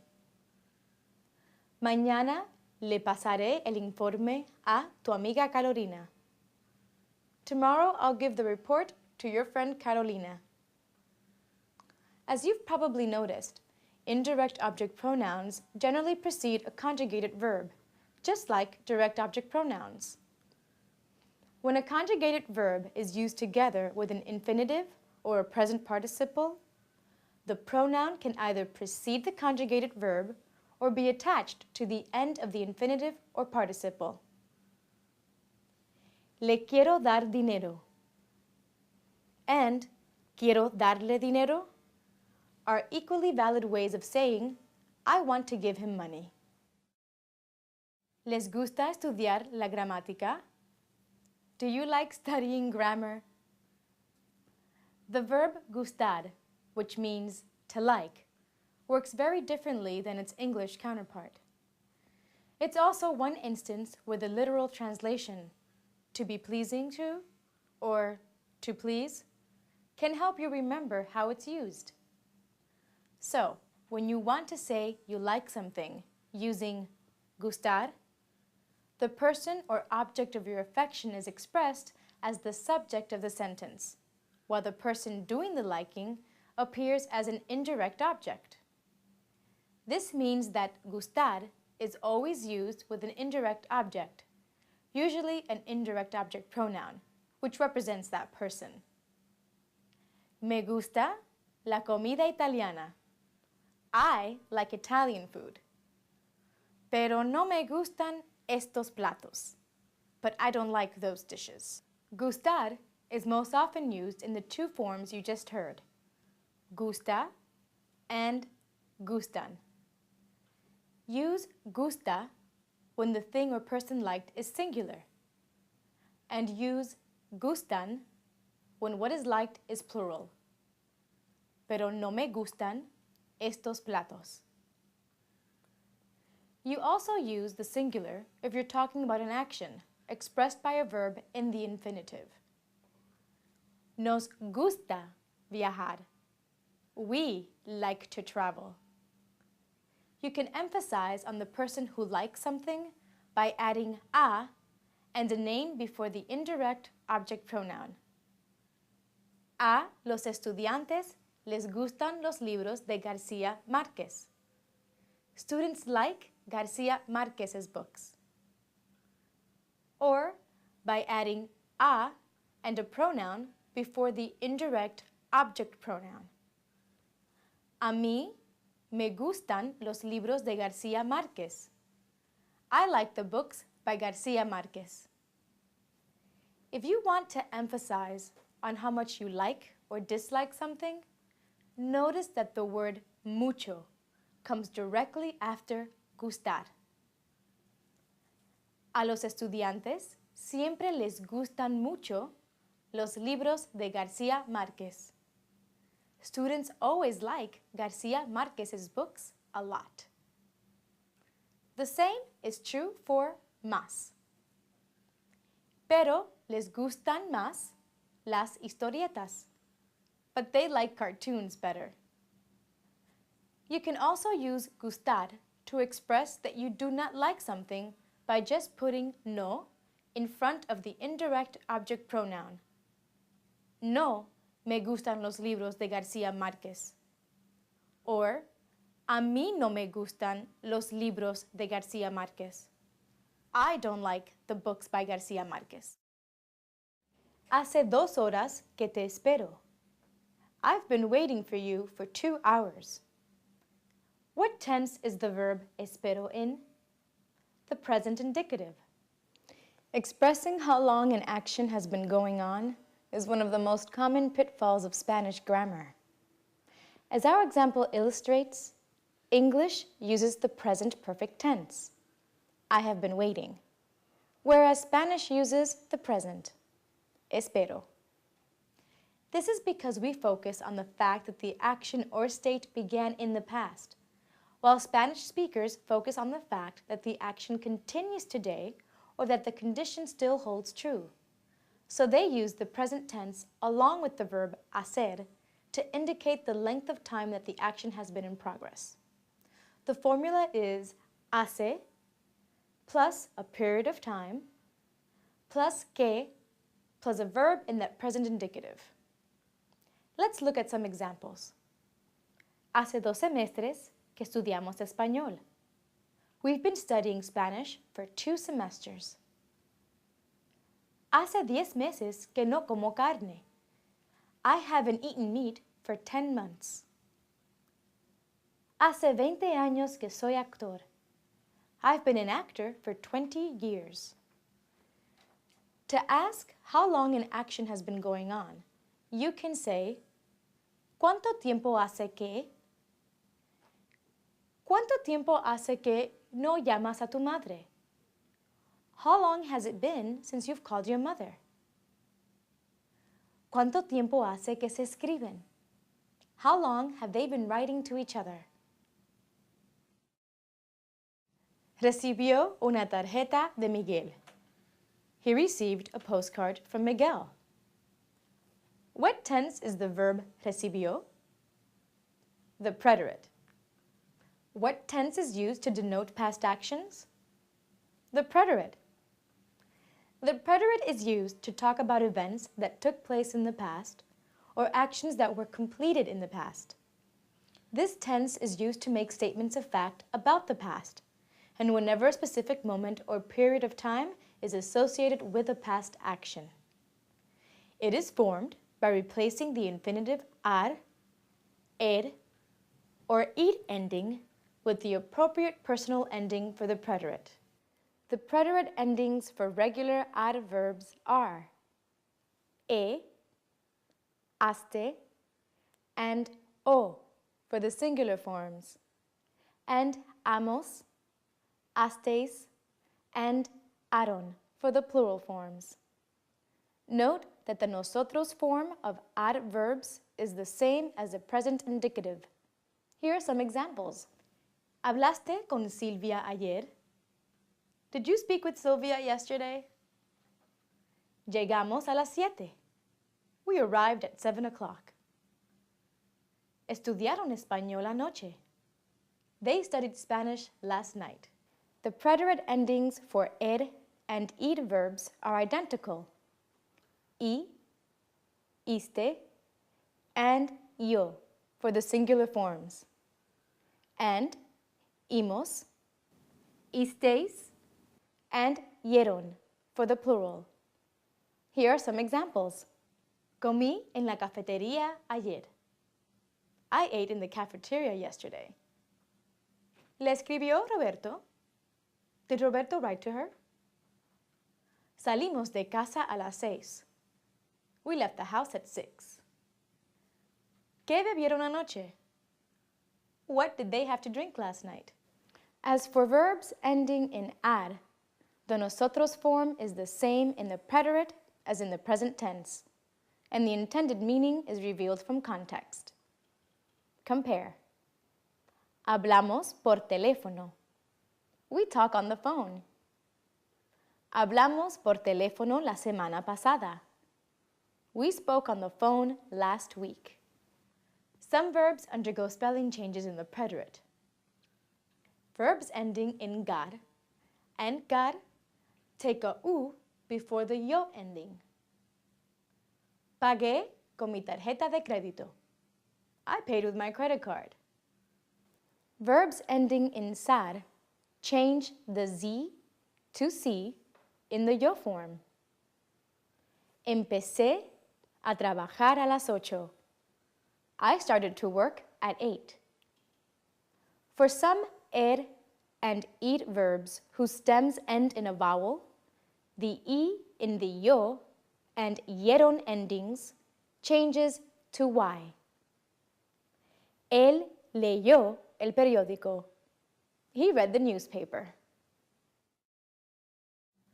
¿Sabías que Charo tuvo un accidente? Did you know that Charo had an accident? Sí, Antonio me lo dijo. Yes, Antonio told me.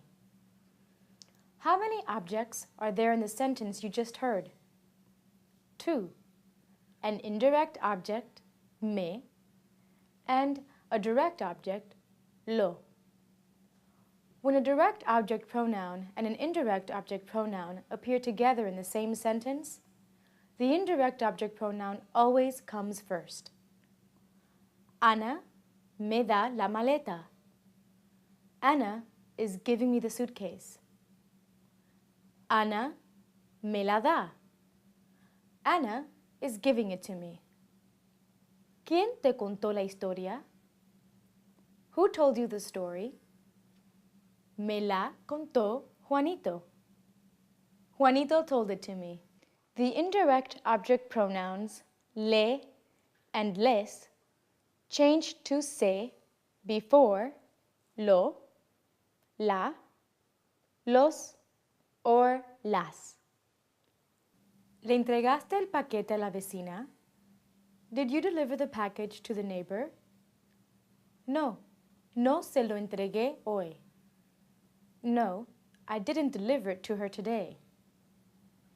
If the meaning of se is unclear, the preposition a plus a pronoun or a noun can be used. Se lo entregaré a ella mañana. I'll deliver it to her tomorrow. Like single object pronouns, double object pronouns used with a conjugated verb plus an infinitive or a present participle can either appear before the conjugated verb or be attached to the end of the infinitive or participle. Compare. Se lo voy a entregar mañana. Voy a entregárselo mañana. They both mean I'm going to deliver it to her tomorrow. Juanita te lo está diciendo. Juanita está diciéndotelo.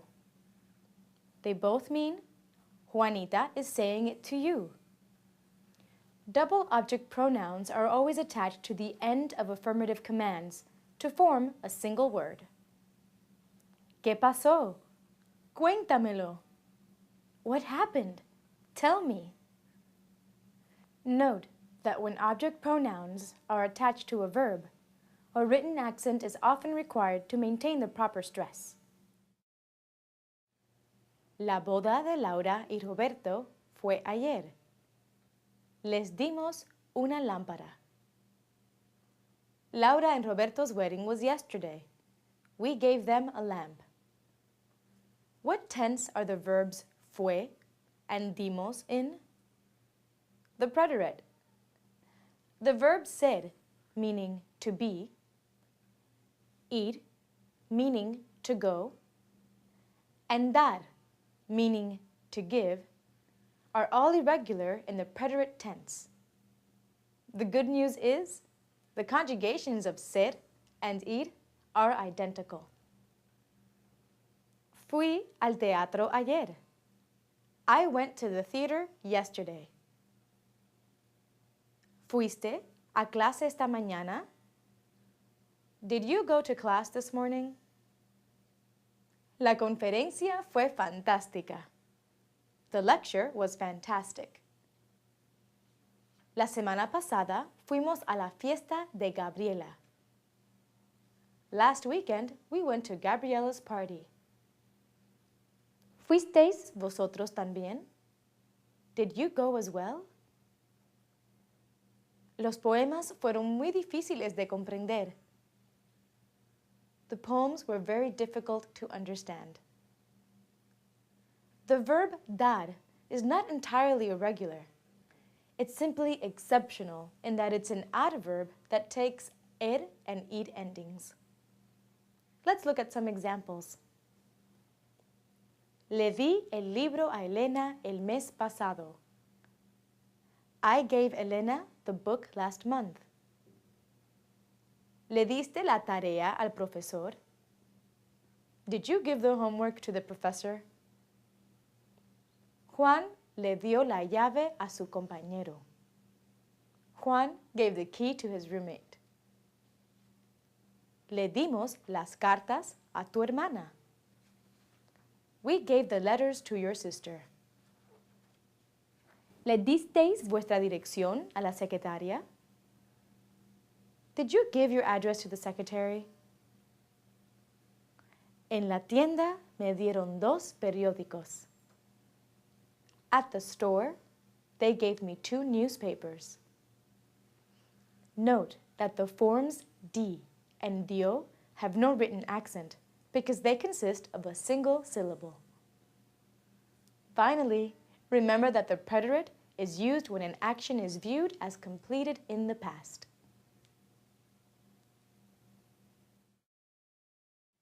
¿Cómo durmieron ustedes anoche? How did you sleep last night? What tense is the verb durmieron in? The preterite. What is the infinitive of the verb durmieron? Dormir. As you can see in the example, the stem vowel o in dormir changed in the preterite tense. The id verbs, which undergo spelling changes in the present tense, do so in the preterite as well, where e changes to I and o changes to u, like in our example. The most common of these verbs include dormir, mentir, morir, pedir, preferir, repetir, seguir, and servir. Here are some more examples. ¿Qué pidieron ellos? What did they order? Raúl pidió camarones y Rosa pidió langosta. Raúl ordered shrimp and Rosa ordered lobster. Beba te mintió. Beba lied to you. Mis padres prefirieron esperar. My parents preferred to wait. Note that these spelling changes apply only to the third-person singular and plural forms. ¿Vende Pedro su apartamento por necesidad? No, para comprar una casa más grande. Is Pedro selling his apartment out of necessity? No, in order to buy a bigger house. What are the 2 prepositions used in these sentences? Por and para. Do you know why we say por necesidad, but para comprar una casa más grande? Prepositions in any language have a variety of meanings and uses. The same is true for the por and para, so translating them doesn't really help. Let's take a closer look.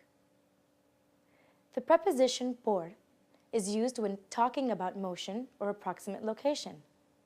It is then usually translated as through, via, around, along, or by. For example, vamos por la calle Gaudí. Let's go along Gaudí Street. Pasaron por el restaurante. They passed by the restaurant. It is also used to indicate means, manner, unit of measure, or the notion of exchange. For example, están hablando por teléfono. They're talking by phone. Las manzanas son $2 por libra. Te doy $3 por 2 libras. The apples are $2 a pound. I'll give you $3 for 2 pounds. Por also indicates the period of time during which an action takes place. Viajo por 2 meses. I'm traveling for 2 months. and it can mean in search of or for. Voy por Juan y Andrés. I'm going in search of Juan and Andrés. It is also used to indicate the motive or cause of an action. Llegamos tarde por la lluvia. We arrived late because of the rain. Estoy buscando trabajo por necesidad. I'm looking for a job out of necessity. The preposition para, on the other hand, is generally associated with goals, outcomes, or desired effects. It is used to express either a specific destination, vamos para Santiago, we're going to Santiago, a desired time by which an action should take place, in short, a deadline. Quiero leer el libro para la próxima clase. I'd like to read the book for the next class. Who or what something is for. El regalo es para mi hermana. The gift is for my sister. Objectives or goals. Me entreno para los Juegos Olímpicos. I train for the Olympic Games. Or what is hoped to be achieved by doing something. Estoy buscando trabajo para comprar una bicicleta. I'm looking for a job in order to buy a bicycle. Me levanté rápidamente. I got up quickly. What is the adverb in the above sentence? Rápidamente.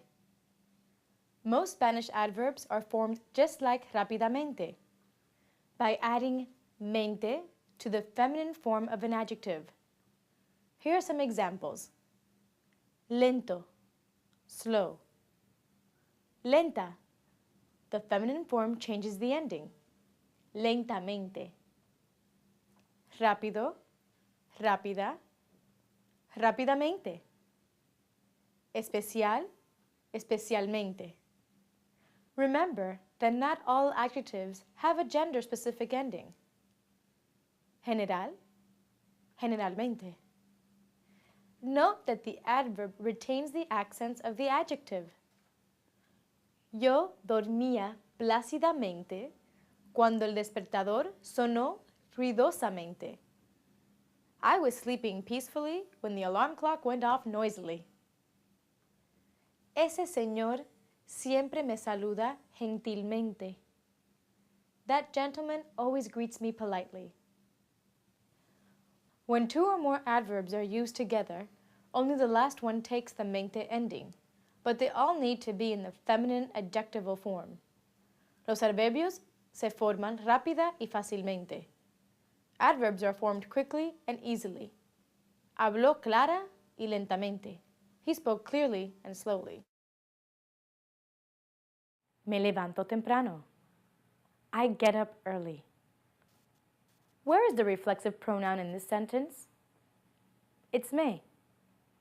Reflexive constructions are used whenever the subject and object, direct or indirect, are the same, which is to say whenever someone performs an action on him or herself.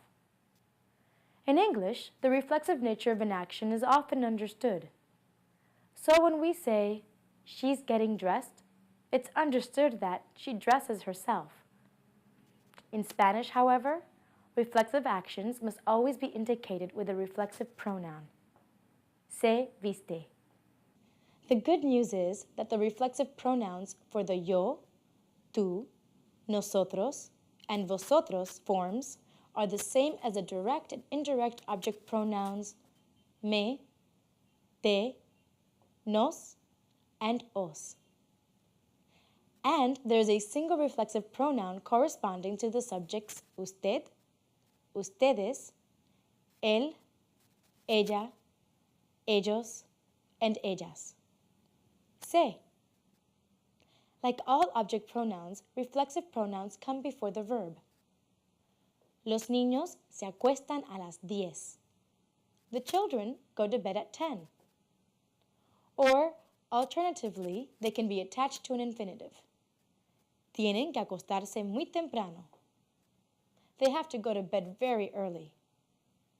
Or to the present participle as a suffix. Estoy lavándome los dientes. I am brushing my teeth.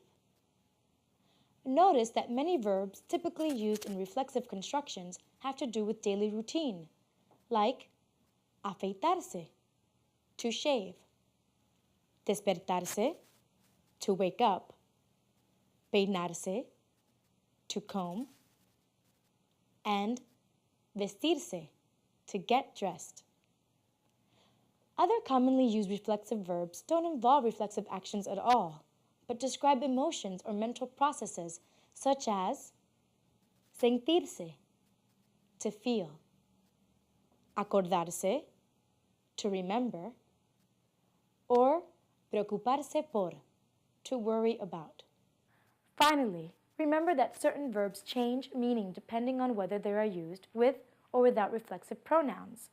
So, for example, while dormir means to sleep, dormirse means to fall asleep. ¿Estás durmiendo? No, no puedo dormirme. Are you sleeping? No, I can't fall asleep. Levantar means to lift up, to raise. But levantarse means to get up, out of bed. Pero no se preocupen. The most difficult thing about reflexive constructions is simply to remember, acordarse, to use them. Me gusta el té. I like tea. What is the word el? It's a definite article. Like English, Spanish has two types of articles. Definite articles, meaning the, and indefinite articles, which translate as a or an. All articles are marked for gender and number, and they agree with the nouns they accompany. The masculine definite articles are el and los, as in el hombre and los hombres. The feminine definite articles are la and las, as in la mujer and las mujeres. The masculine indefinite articles are un and unos, as in un hombre and unos hombres. The feminine indefinite articles are una and unas, as in una mujer and unas mujeres. Nouns that represent an entire category or refer to a general concept usually take a definite article. No me gustan los videojuegos. I don't like video games. La justicia es ciega. Justice is blind. The names of languages, as well as the names of rivers, mountain ranges, and lakes, all take the definite article. El chino es la lengua con más hablantes. Chinese is the language with the most speakers. El Aconcagua es el monte más alto de América del Sur. Aconcagua is the highest mountain in South America. However, the article is not used with languages following the verb hablar, or the prepositions en and de, nor is it generally used with the names of countries or cities, unless the article forms part of the name or the noun is modified. Vamos a pasar por El Salvador y Panamá, donde se habla español. We'll pass through El Salvador and Panamá, where they speak Spanish. Quito es la capital de Ecuador. Me encanta el Quito colonial. Quito is the capital of Ecuador. I'm enchanted by colonial Quito. The definite article is also commonly used for physical descriptions, as well as in place of possessive articles, when ownership is clear, such as the parts of the body or clothing. Me duele la cabeza. My head hurts. Luis tiene los ojos azules. Luis has blue eyes. And the definite article is used with the days of the week and the time of day. Llegan el sábado a las 3 de la tarde. They arrive on Saturday at 3 in the afternoon. With titles, use the definite article when speaking about someone, but not when speaking to them. Señor Vega, ¿cuándo llega la señora Vega? Mr. Vega, when does Mrs. Vega arrive? The indefinite article is generally used under the same circumstances as in English. Quiero comprar una casa en el campo. I want to buy a house in the country. El tenor está cantando una hermosa aria. The tenor is singing a beautiful aria. However, the indefinite article is used much less in Spanish than in English, and it may be most useful to focus on when it should not be used. For example, no article is used to state a profession, nationality, religion, or affiliation unless the noun is modified. Mi tía Sofía es griega, es arquitecta, es socialista. My Aunt Sophia is Greek. She's an architect. She's a socialist. Su padre era un arquitecto famoso y un socialista muy activo. Her father was a famous architect and a very active socialist. The article is omitted following the prepositions con and sin, as well as after the verbs buscar, to look for, encontrar, to meet, to find, tener, to have, llevar, to wear, and haber. Buscan programador. They're looking for a programmer. Mi madre siempre andaba con bastón. My mother always walked with a cane. No tenemos teléfono. Estamos sin teléfono desde hace una semana. We don't have a phone. We've been without a phone for a week. The article is also omitted after the expressions cierto, a certain, otro, another, and tal, such a. Necesito verte. Tenemos que hablar de cierto proyecto. I have to see you. We have to talk about a certain project. Necesito pedirte otro favor.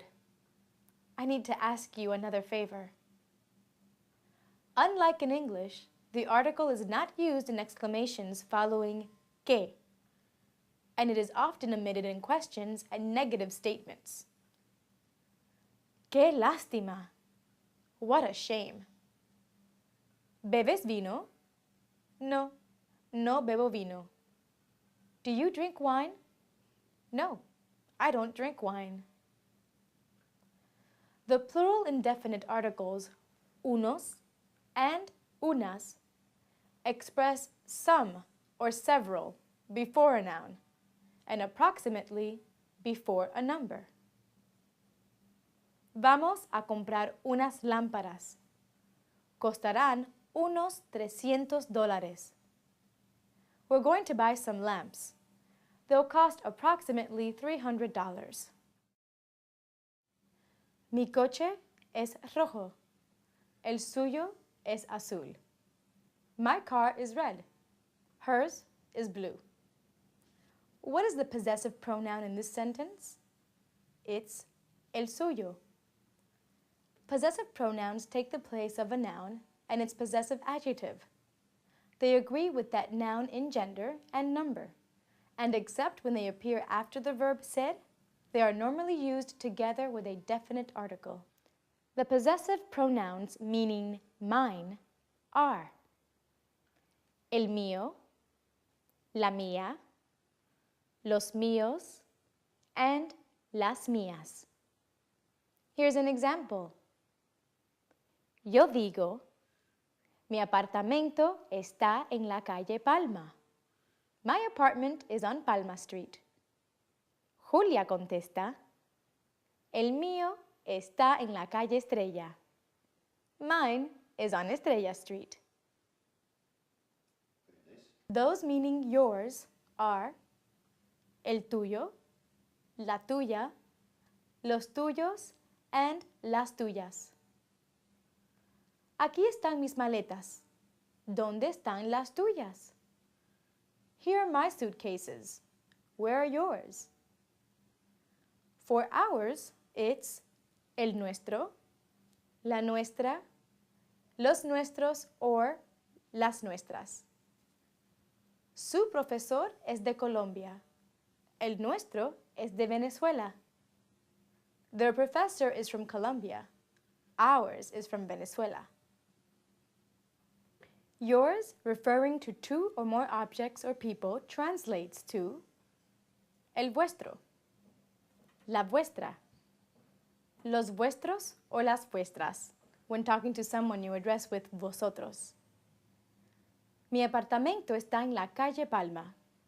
¿Dónde está el vuestro? My apartment is on Palma Street. Where is yours?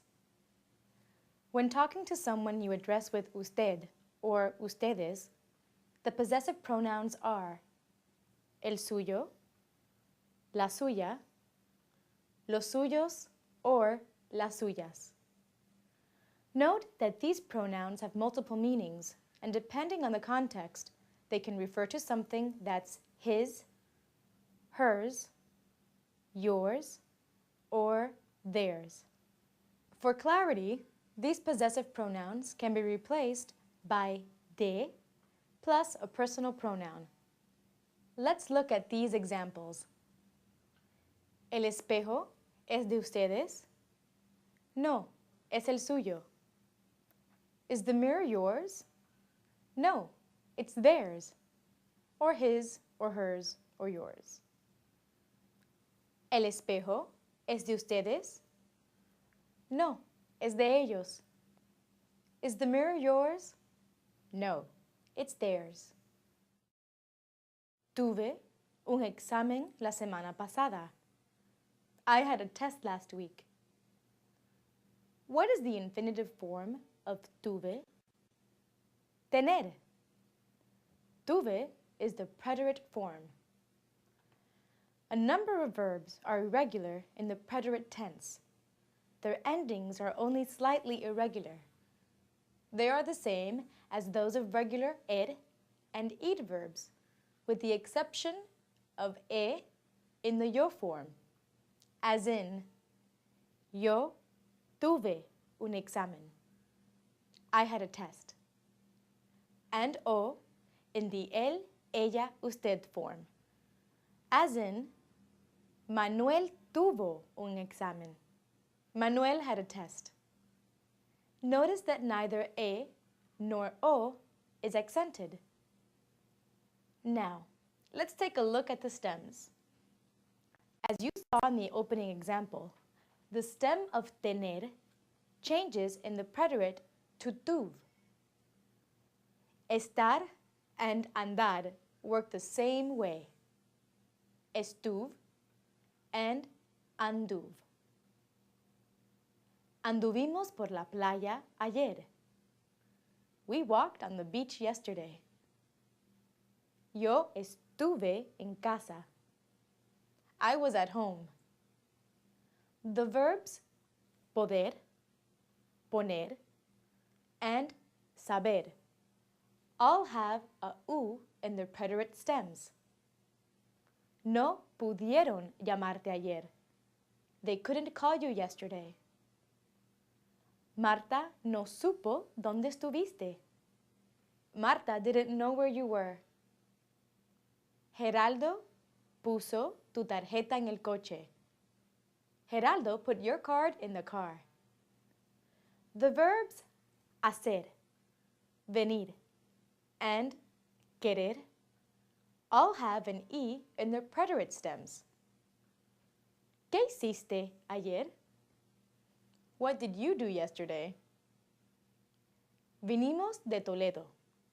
We came from Toledo. No quise molestarlos. I didn't want to disturb them. In the él, ella, usted form, the se in hacer changes to a z to maintain the soft sound. ¿Qué hizo Carlos en la fiesta? What did Carlos do at the party? The verbs decir, traer, conducir, and traducir all have stem ending in J. Remember that when the stem ends in J, the E from the yero ending is omitted. No dije nunca una mentira. I've never told a lie. Trajeron la torta. Did you bring the cake? ¿Condujiste mi coche anoche? Did you drive my car last night? Tradujimos ese documento el mes pasado. We translated that document last month. Note that the preterite of I is hubo.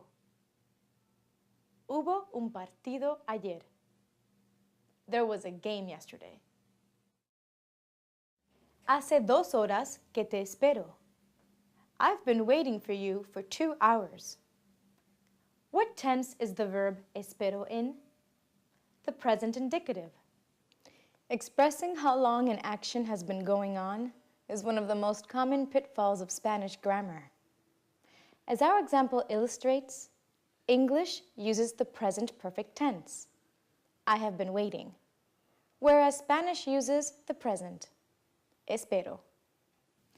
This is because we focus on the fact that the action or state began in the past, while Spanish speakers focus on the fact that the action continues today or that the condition still holds true. So they use the present tense along with the verb hacer to indicate the length of time that the action has been in progress. The formula is hace plus a period of time plus que plus a verb in that present indicative. Let's look at some examples. Hace 2 semestres que estudiamos español. We've been studying Spanish for 2 semesters. Hace 10 meses que no como carne. I haven't eaten meat for 10 months. Hace 20 años que soy actor. I've been an actor for 20 years. To ask how long an action has been going on, you can say, ¿Cuánto tiempo hace que? ¿Cuánto tiempo hace que no llamas a tu madre? How long has it been since you've called your mother? ¿Cuánto tiempo hace que se escriben? How long have they been writing to each other?